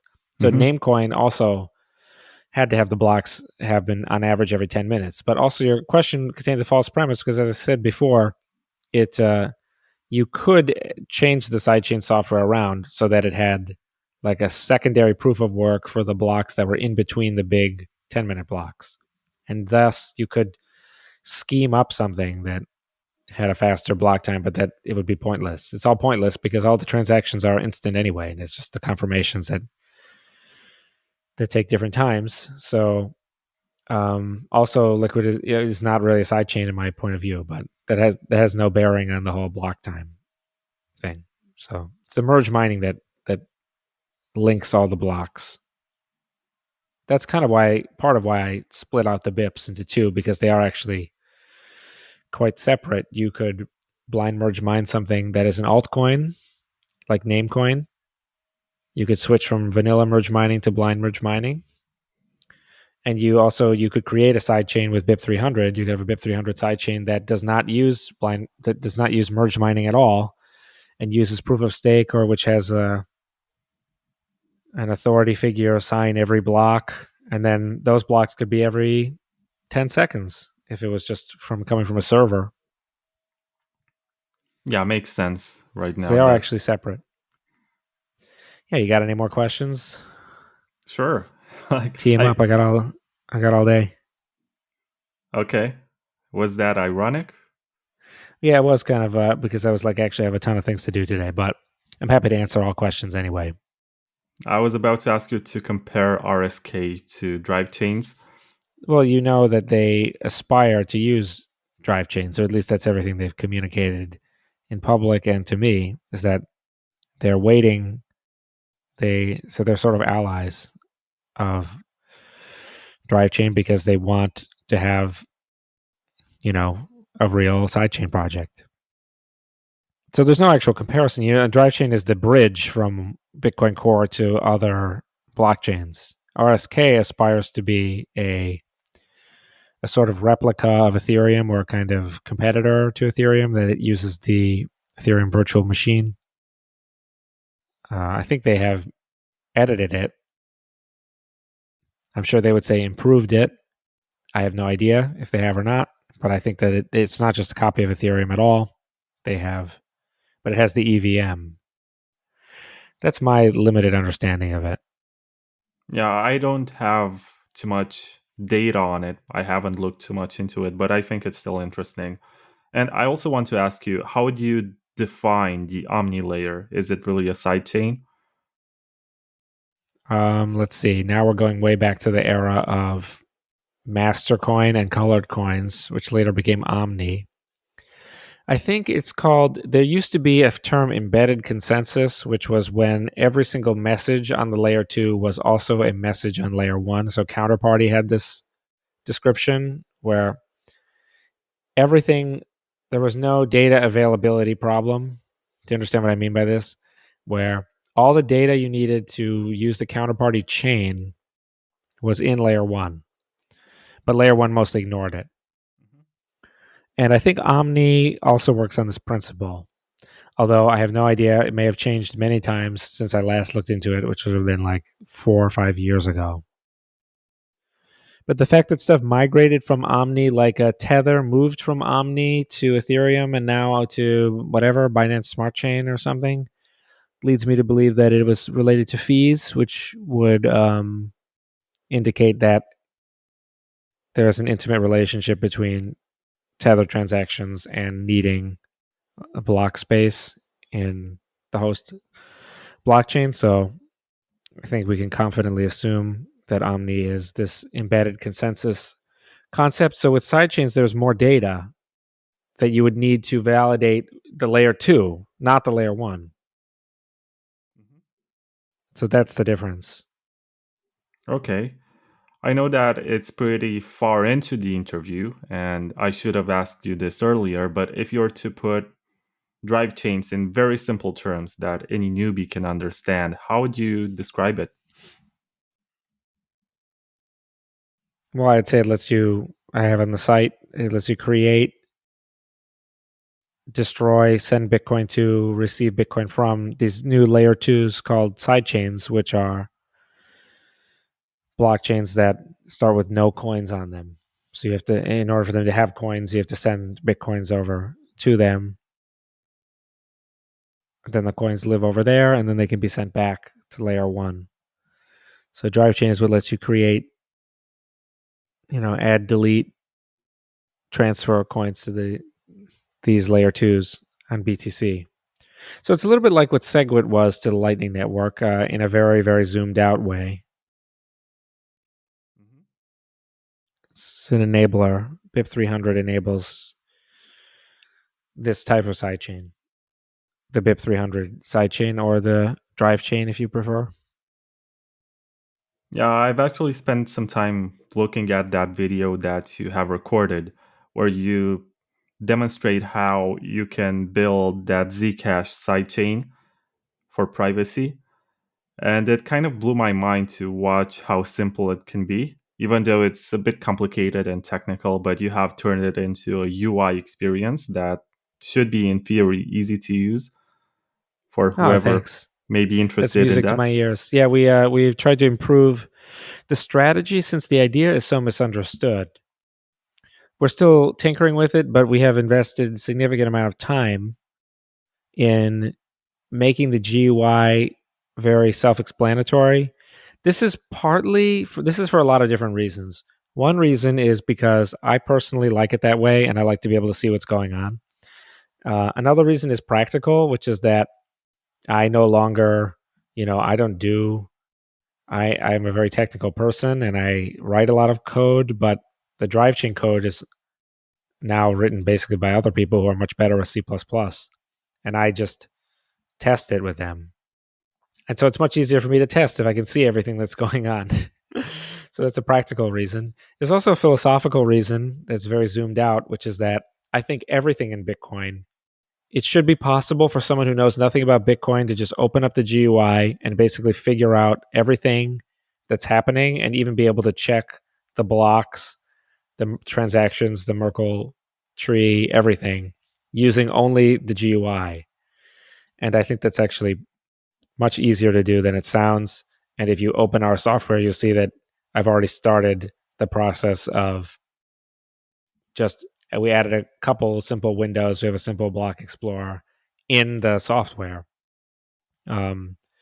And so that's just the thing. It goes to exactly what you were saying before about the El Salvador top-down imposition concept versus, the only defense will really be the knowledge in Bitcoiners' heads. And so we need to make it very easy for them to figure out what's going on. Also, like I was saying before, we need to make it very easy for them to replace a bad development team. So they need to be able to not be beholden to.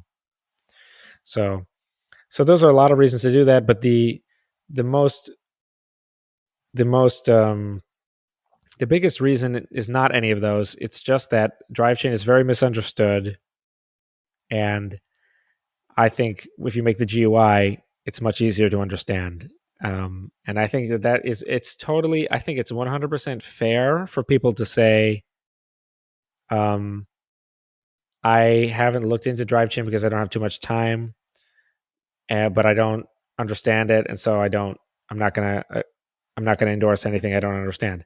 I actually think that's 100% fair, and that the burden of proof is on me to present something that is easier to understand. And by far the best way is to have the software that has the GUI. So I think a lot of things are cleared up if you watch that video. Like, it was clear to you that the coins move from Bitcoin Core to the Zcash sidechain basically very quickly. And it was also hopefully clear to you that when the coins come back, it is much more involved and takes longer. So stuff like that is just obvious to you if you use the software. It's also obvious that, it's like, of course, the sidechains need to see what's going on layer one. So there's that awkward step at the beginning that's necessary where you have to click the button to give them RPC access. Exactly the same way Lightning works. And then it's just clear that it's a different window. It's a different window on your computer, and then that window can have extra tabs, and those tabs, they can do whatever they like. Yeah, I like that you have presented it as a graphic user interface, because you can actually figure out what it does, especially if you're like myself. So yeah, I very much appreciated that video because it finally cleared in my mind what it does and how it works. Because it's easy to think of a sidechain and assume, okay, so this one is gonna have privacy, but how does it work? How do you get there? How do you transact from the base layer to the sidechain and back to the base layer? And that cleared it up for me. And also, you already mentioned that you added some extra buttons there, which I noticed that on Bitcoin Core you have send, receive, you have a tab for history of transactions and one for the main window, the general one, which shows you the previous transactions in your balance. And you've also added a couple of them, which is true and can be observed if you go to the Drivechain. Is it .info? Yeah, drivechain.info. Right. And I think it's an interesting proposal. I'm not sure, so I'm not qualified to review your code. All I can say is that I wish that there was more privacy in Bitcoin. That's one of my concerns regarding the fungibility of the currency and how long we can actually go on like this. A lot of people tell me that I'm fatalistic for no reason, but when you have corporations which add Bitcoins to their balance sheet and you have no idea to which wallets they do that, I bet you cannot even verify on the public blockchain the fact that MicroStrategy owns that amount of Bitcoin and it's held through a custodial, and the fact that they own those coins is just a contract which got signed and is legally liable, binded by law. So I don't know. I believe that the currency should be a lot more private and fungible. And I don't want it to require a hard fork, but if we're gonna hard fork at some point for whatever reason, I hope that they add some confidential transactions to the least. What's your take on privacy?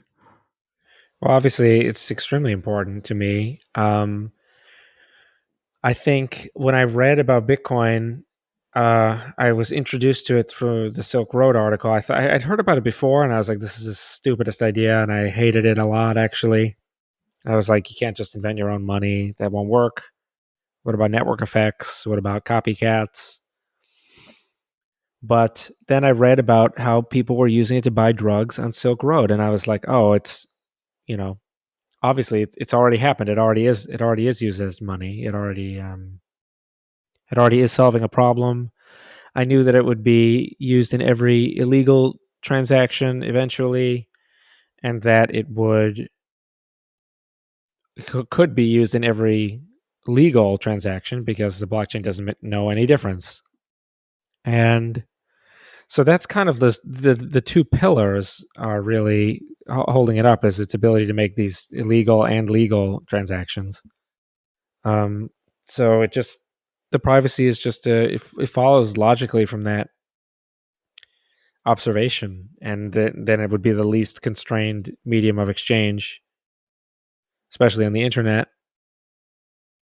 So I just think that it has nothing to do with whether or not you support the illegal transactions or not.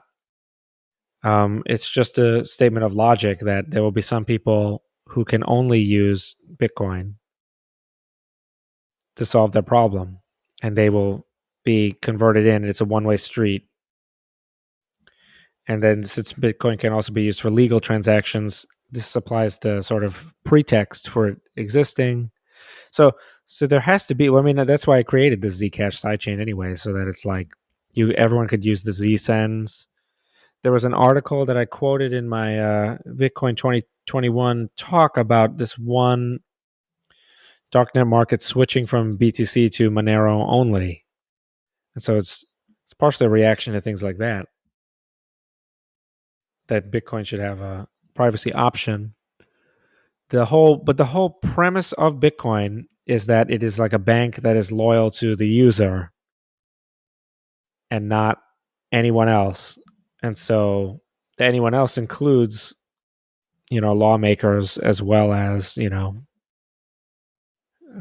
thugs, mafia type people, cute woman flirting with the teller, the bank teller to try and take your money. It's just the blockchain's only loyal to you. And so the whole point of it is that it must not care about anything except what you tell it to care about, which is kind of a privacy thing.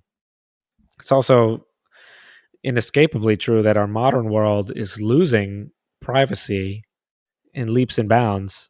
And so if there's any source of privacy anywhere, any free thinking person would probably want to look into if they could shore that privacy up anywhere just for the sake of having it. I mean, transaction privacy happens to be an extremely very important kind because politicians, are easily swayed by money. Everyone is really. That's just what money is. Money is this abstract persuasive force, and so to have that kind of privacy would be a big victory for the free society, because we're losing so much privacy everywhere else. Yeah, I invite everyone to read my article about the Zcash sidechain, which includes an idea called Meltcast, which is like an optimal mixer. And it's like a coin. It's kind of like what they're today called coin mixers, but it's just a thing for fungibilizing the UTXOs of Bitcoin and making them so that nothing about them is known about their history. And it's a very cool idea, and we've implemented it in the Zcash sidechain already as two buttons, melt and cast, and that's all you have to click. So, and you don't need anyone else to be online, and you don't need anyone. You don't need to interact with anyone. You don't need to. There's no fee other than the Zcash sidechain transaction fee, which is, you have to pay that for every blockchain thing. Mm-hmm. So I invite people to read that if you care about privacy.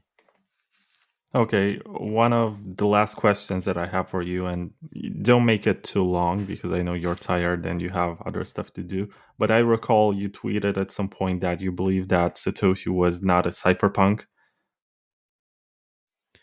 Yes. And I do have somewhere I have a bunch of notes about that, but I can remember a couple big things. One is that he didn't seem very familiar with the cypherpunk with big names. For example, Wei Dai, he only added later after he did all the work of writing the paper and the software code and emailing the first version to Adam Back, or I don't remember who it was. It may have been Adam Back, but he suggested that he cite him or something. So he knew nothing about Wei Dai or B Money, and he added that at the very last minute.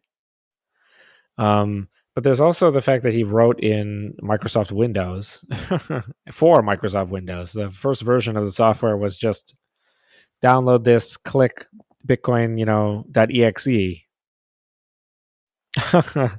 So you would think it would have to be Ubuntu. Excuse me, not necessarily Ubuntu. Probably not Ubuntu. It would have to be some form of Linux, though. So you think it would have to be some form of, some kind of open source operating system. You would think, if you were a big cypherpunk. It's undeniable that he's now folded into the cypherpunk legacy. It's also undeniable that he must have been familiar with the problem of digital gold. Obviously, he was familiar with e-gold, Liberty Reserve, etc. But yeah, I don't know. I'm not willing to die on this hill, but I just think people, they act as though it's a slam dunk. The cypherpunk movement, I think this also came up in your Chris DeRose interview, like that stuff that happened in the 90s, like Digicash and whatever. I had never ever heard of that until after I'd heard about Bitcoin and started reading the history, Yeah, And I was likewise, sort but of I'm a lot younger, so computers there guy. was no reason for me to hear about it. And it's that all of that amounted to nothing. And even the Web of Trust, I basically never heard. I think maybe I'd heard of it at some. Even checksums, because you had to torrent. Didn't even know what a hash was really. I knew it was something that helped make sure that you got the right file, but I never really cared at all until Bitcoin. All that stuff was going nowhere. And no offense, that's just my humble opinion. I'm not trying to claim that as a historical fact. I'm just saying that I lived, my own personal life experience was that I'd never heard of any of that stuff, despite being a kind of person who would be interested in it. Never heard of David Chaum, never heard of anything, So the movement, I kind of think I think it may just be a narrative trying to fit him in later. I mean, the other thing that has been snarkily pointed out by many is that the cypherpunks bike shed a lot, and Taproot is a perfect example of that. Especially Taproot activation. Cypherpunks bike shed a lot, and they try to impress. They're more concerned with impressing each other as to be who can be the most, obsessed with security, which is part of why Linus Torvalds he's known for ignoring security stuff and just focusing on performance or focusing on a lot of different things. Kind of for the Linux kernel we're talking about now. Yeah, I know. So I just thought maybe I should bring that up. So the thing is, he's kind of rejected the bike shedding of the kind of security conscious people because it is mostly a form of virtue signaling. This is my opinion. This is mostly just them virtue signaling to each other, and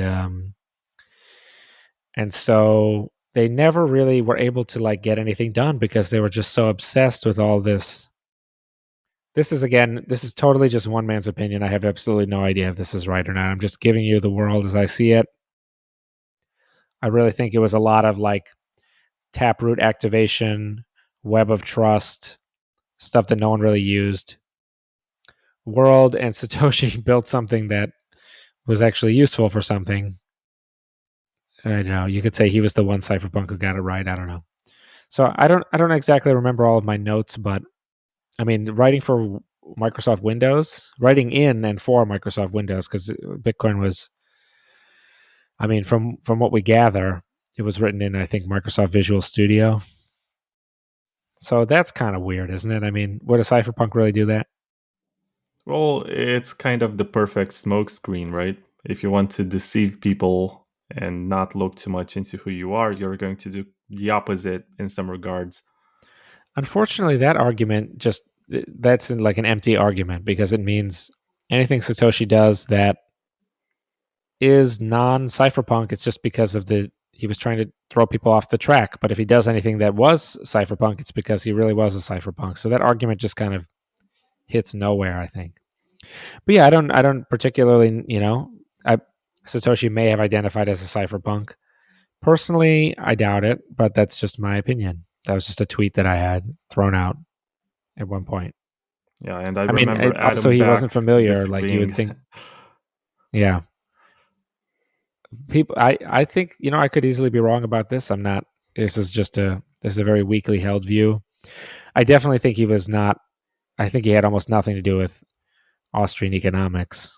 I think the whole fixed supply thing was just a consequence of Bitcoin being open source, and so he didn't want to be undercut by a variant that had less inflation. It was just an outcome of competition. So he wanted to have the lowest inflation taxes because currency competition means that people won't want to use the inflating currency. It's a liability for the currency. But I don't think he had any particular interest in economics at all, actually.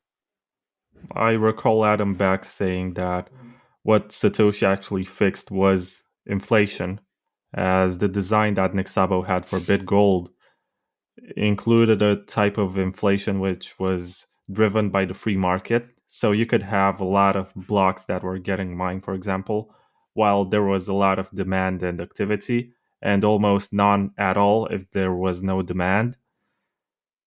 So Yes, I he had suppose these epochs or something where there would be like different baseball cards or something, and some would trade for a lot because there were only a few of them, and some of them would trade for.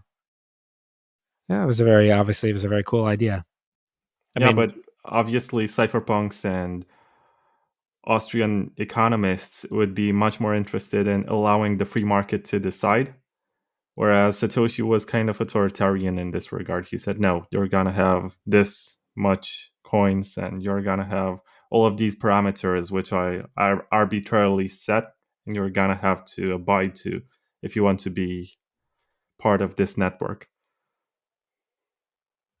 Plus, he was I don't know not. about that. Releasing something is putting it out there as a competitor. So just creating something is an act of competition. Satoshi was actually, he was quite. He helped Namecoin.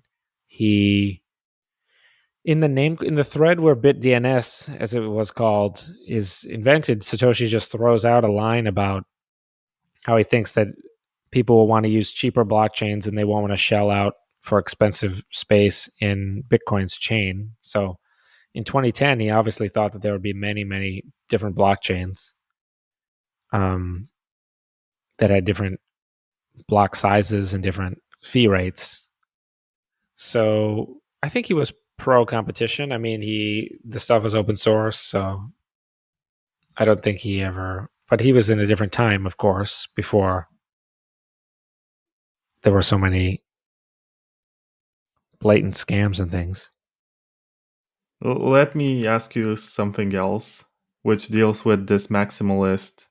I don't know if I should call it a dogma or a thesis or something, but in my opinion, it's about maximalizing what Bitcoin does and trying to extend its capabilities towards everything that we have today in shitcoins. While others will say, no, maximalism means that Bitcoin is perfect and everything else will fail because Bitcoin is better as it is, and we don't have to do anything. And do you believe that with Drivechains, you're trying to accomplish the former use case of trying to encapsulate everything into Bitcoin and expand it with layers? Yes, absolutely. Right. I definitely think that maximalism has split into two different camps, as you suggest. Some people just it's a lot easier to just say, when an altcoin comes out, oh, those people are just inherently evil, and those people are bad people. That feature is bad. Bitcoin has all the best features already. It's very easy to be dismissive. So that's the sort of toxic maximalist. The idea that everything that is not Bitcoin is a scam. The only reason someone would create a blockchain is to harm people. So obviously, I mean, you have, and that people like me, because I would like to do this prediction markets blockchain, and David Vorak has his Sia coin storage blockchain, and Vitalik has Ethereum, Turing complete script weirdo blockchain, which I think is silly. But Roger Ver has large blockchain. The idea from the toxic maximalist is that all of these narratives are fake, and that it's just no one actually wants to use the blockchain in a different way. No one actually wants to use Monero ring signatures. It's all just a giant scam, and many people have clung to that view. Whereas obviously, I thought it was clear that maximalism was that Bitcoin would always be able to react to new technology and add it in some way. And I think BIP 300 is the best way, actually, of adding any technology to Bitcoin. Oh, that's very modest of you. But even not so, even if that were not the case, you could always, new opcodes and ongoing R&D and ongoing projects. So, like Taproot or whatever. Now it's looking like, because Taproot is it was taking so long. People wonder now if the protocol has ossified and will no longer change in any meaningful way, which has kind of led people culturally to adopt this view that it doesn't need to change, and in fact, all change is an attack on Bitcoin. So there's all that as well. I mean, the way that it was adopted with speedy trial, I don't see any ossification there. No, but don't you see it? We used to do a soft fork like every 3 months or so. It used to be very non-controversial. Then there was some in December 2015. SegWit was planned for like April, but it was delayed until after scaling 3, October 2016. Then there was obviously a giant fight about that, and it wasn't until it was activated by UASF in August 2017. Yeah, but that was the fault of contentious miners, I guess. They were supposed to be the ones who were activating SegWit, and by the deadline, they did not. So it became an issue of, do we just accept that we're not going to activate it, or are we going to make users activate it? Yeah, well, certainly they thought that they could use it as negotiating leverage, and they were wrong about that. The miners, they actually did signal just before the UASF would have forced them to. So they actually did, but my point was that was in 2017, and now it's 2021. So now it's 4 years later, where it used to be every few months. Yeah, but if you read the story about Taproot, it was conceived conceptually sometime in late 2017. And it took a lot of time for it to get coded, to get reviewed, to decide how we're going to activate it. And by the time we got to the activation discussion, there were a lot more eyes looking at the code. And I can argue, as opposed to what you said, that there used to be soft forks more often. Well, the network was not as valuable at the time. So if there was something wrong, it was not as costly to revert it. Now, I think the pressure is huge on the core developers. But that's my point of view, is that it is worse now. Maybe from a software perspective, it might be. I don't know, but It is worse from the point of ossification. I don't I don't even remember why we brought this up, but the point is that the rate of change has slowed drastically. And why did I bring that up? I don't remember. But you asked something about something that led me to start talking about Drivechain being the best way to add features, and the features used to be added yeah, more. it started and with maximalism. Oh yeah, the issue that Bitcoin doesn't need to change anymore, which is a new thread of the culture, which is, I think, a kind of a sour grapes thing. Like, I didn't want those grapes anyway. I didn't want that change anyway. But I think that's another issue, which is we now see that. I mean, I think it's also false. You've in your story, you've omitted the fact that people wrung their hands on how to. They wouldn't even talk about how to activate Taproot for like months and months on end. And I think it's been over a year of just talking about how to activate Taproot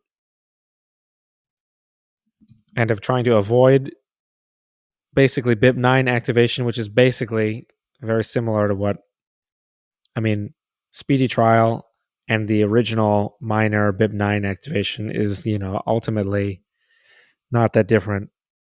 I mean, So there was a lot of talking for nothing. Sorry? Decentralization is hard. And the more actors join in, the harder it's going to get. Well, I mean, I agree with that. I don't know. I think we see Bitcoin ossification happening. Sidechains are pro ossification because you freeze layer 1 and you don't need to change it anymore, and all the change happens on layer 2s, which I always thought was the entire point, of everything. But there was another point that I wanted to make, and I'm now forgetting it again. But it was related to. Oh, yeah. Altcoins have gotten better at being innovative. So there used to be only stupid altcoins that did nothing. But now we have quite a few altcoins that do at least something. And so that's not what you want to see. You don't want to see altcoins becoming very creative and innovative now and BTC ossifying at that time with no sidechains. Yeah, that's not very good. We don't want that. I can agree with I think that. Also, but sorry, let me just add one last thing, which is that the whole thing about every altcoin being stupid, I really think that people have learned that that used to be true in the past when you had like something like Litecoin, which was just you take all the effort required to create Bitcoin versus the tiny amount of effort required to turn Bitcoin into Litecoin. And then its presentation as a new thing, silver to Bitcoin's gold, faster, whatever. All of that is outrageous, That is an outrage, really. When you consider all the work that went into Bitcoin. And then we just changed some parameters. And I think that we started the narrative of all this stuff as just a bunch of scams. And it was mostly true in the past. But I think people have learned it now, and it's sort of now becoming not true. Now there's many real things out there that are not scams at all. But, you have a person, someone who is deep in the cult, in the simplified memes, they can't. There's too much peer pressure. They can't turn back now. They can't just say, guys, I think we should look at, Monero, or I think we should look at Zcash, because it'll look as though they're dumb enough to take Litecoin seriously. And so now all those people are trapped in a weird prison of their own construction. So that's what I wanted to say about that. About the two flavors of maximalism that you asked about. Is the one is static and occult and counterproductive and based mostly on peer pressure and people's fear. And I know firsthand because you and I know that we both talk to people in person, and they behave very differently than they do on Twitter. On Twitter, they are toxic maximalists, but they are filled with regret in person about how dumb the community has become and how there's no nuance. So so there's that static flavor of maximalism versus the dynamic one, which said Bitcoin is, since it's software code, there's no law of physics that says it can't do something. We could just change the code, or we could just add more code, or we could just do whatever. So the question is how to do that in a way that preserves everyone's property rights the best. Again, BIP 300 is my take on that. So to bring it full circle. Yeah, well, I think that's the perfect way to bring it full circle. And I wish you all the best with your Drivechains proposal. I know that Ruben Summerson is also working on state chains. I should possibly also get him on the show to explain to me what these are and how they're different. Yeah, they're from very Drive different. Chains. They're completely different. He has other things that are more similar. He has soft chains and space chains. Those are both more similar to drive chain, although space chains is in my view just a drive chain where the coins can never be withdrawn again. So it reacts to the whole problem of how to best get the side chains to their new owners on layer 1. It reacts to that problem by basically just surrendering and saying no one will get any coins ever. So I find that to be weird. And soft chains introduces some. It's a little more heavy-handed with layer 1, but yeah, you should have him on. He's great. State chains is a completely different thing. It's very cool though. Yeah, I very much believe that the future of Bitcoin is in layers. And my last question, I promise this is the last before how can people follow you and stuff like that. Can you build some of the same stuff on the Lightning Network? Well, no, because there are many differences. One, every Lightning Network message has to take the form of it has to ultimately result in the form of a valid Bitcoin transaction that could be played on layer 1 if everyone went AWOL. So that's one difference. Whereas with sidechains, you can do absolutely whatever you like. Another difference though is that because of the way in Drivechain and BIP 300, all the deposits are threaded into a UTXO, the one UTXO. And as a result of that, one person can onboard an unlimited number of people to the layer 2 on the layer 2. So what I mean is like Roger Ver could take 100,000 BTC hypothetically, and with one transaction from him, he could deposit those to large block sidechain, and then over there on layer 2 on the sidechain, not on layer 1, over there he could then start giving $5 to everyone or whatever, doing his little song and dance. And then those people would never need to touch layer 1 at all. They would have been onboarded to layer 2, and if they want to stay there, then they never have to pay a layer 1 fee ever. But in Lightning Network, you need to receive money on layer 1 first and then spend it to open a channel, and then you need to pay the transaction fee again when you close the channel. So It's 3 layer 1 fees. So you have to make sure that the channel is worth it. There's actually quite a bit of channel risk in the Lightning Network. You need to make sure that your channels have good liquidity, good uptime, etc. So Yeah. whereas So with BIP 300, there's just different risks. I suppose next time I get Peter Todd on the show, I'm gonna make him actually criticize what he thinks is wrong with BIP 300. Well, yeah, he has quite a convoluted argument that I have replied to in writing. And if you go to drivechain.info, you can find the peer review section. It's in the sidebar, which is on the bottom if you go there on mobile. It's also linked in the main page where I just say peer review. But it was pretty bizarre. At one point, we introduced the idea, me and some other people on Twitter. We were like, what if Bitmain sold t-shirts on the side for a profit? Wouldn't that also be, an attack on Bitcoin? And that would make the t-shirt supply chain a part of the Bitcoin protocol, blah, blah, blah. And so wouldn't you have to react the exact same way to Bitmain selling t-shirts on the side? And he said that's exactly right. So I was kind of like, I don't know really, how seriously to continue to take this, since I regard that as being absurd, that we should worry about that. Yeah.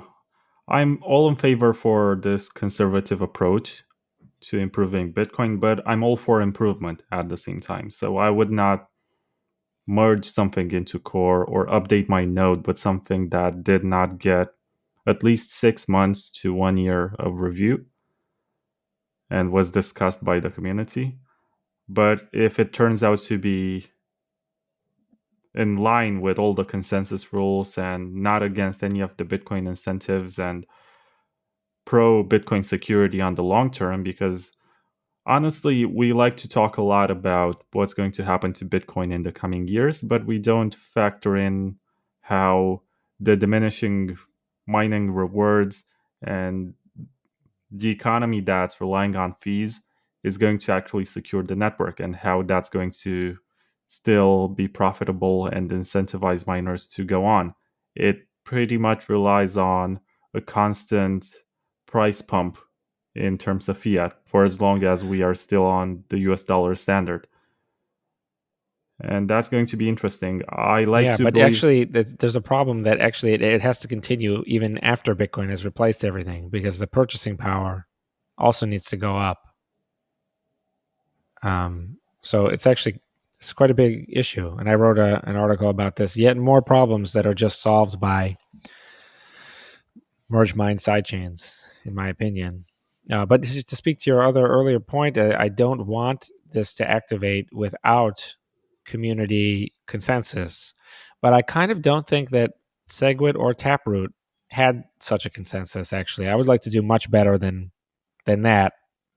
Most people did not know that SegWit was a mandatory block size increase. Oh, I don't know. I shouldn't say most, but too many people did not know that SegWit was a mandatory block size increase, and that it created a completely different block structure, and that it also did this different thing with transaction flags, and it did quite a bit of bizarre stuff that I think most people are not aware of, who quote wanted SegWit unquote. A lot of people who want Taproot, they don't know that it doesn't have, signature aggregation. They have no idea what it is really.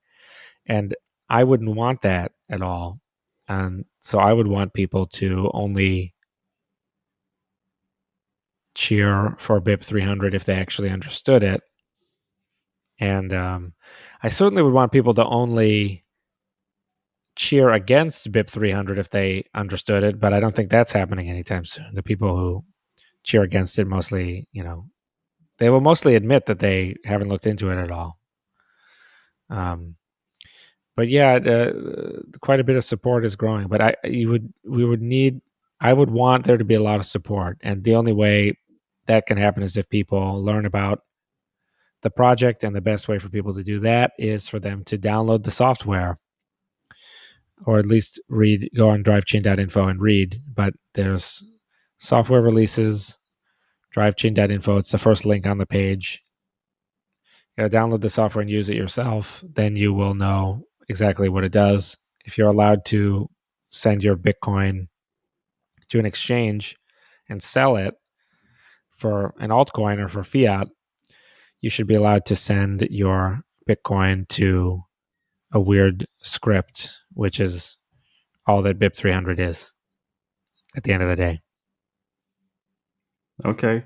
So, Mr. Sztorc, also known as Ports, how can people follow you on Twitter? And I suppose we have mentioned the Drivechain website before, but you can say it once again.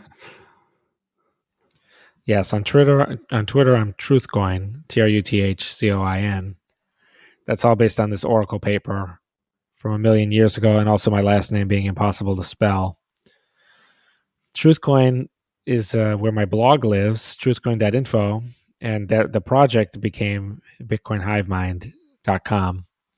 And that is, what got me into all of this. So you should check out that if you are interested.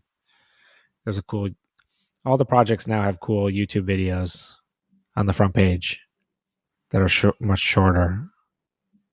So people should watch those if they're interested. It's kind of a shame that the hive mind term was appropriated by somebody else who means something else by it. Yeah, it is. I don't really. It doesn't really bother me because the project hasn't launched yet. We could always change the name back to Truthcoin or something. But since at this point it doesn't matter. That I sort of wrote the paper in an era before all these coins came out. Like Terracoin, Feathercoin, whatever. I don't actually remember the exact timeline, but it made it look like an altcoin, so we changed it again, and then the altcoins stopped doing that. You had Ethereum, NXT. They stopped adding coins, so kind of changed it for no reason. Mm-hmm.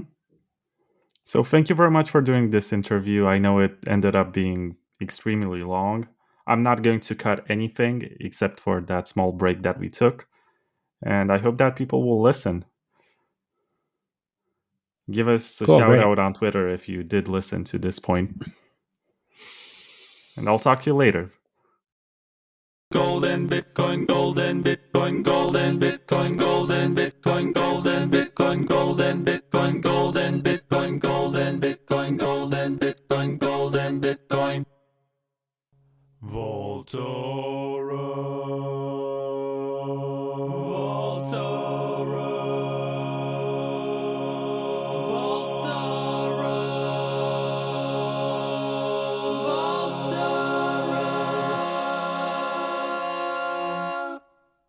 Wasabi Wallet's innovative coin joins will make your bitcoins more fungible. So if you accumulate more than 0.1 BTC, you can mix it with other users to remove all traces about their whereabouts. So it's like putting multiple fingerprints on your dollar bills, and it becomes impossible to determine the last few owners of the money. Download Wasabi Wallet today and start coin joining.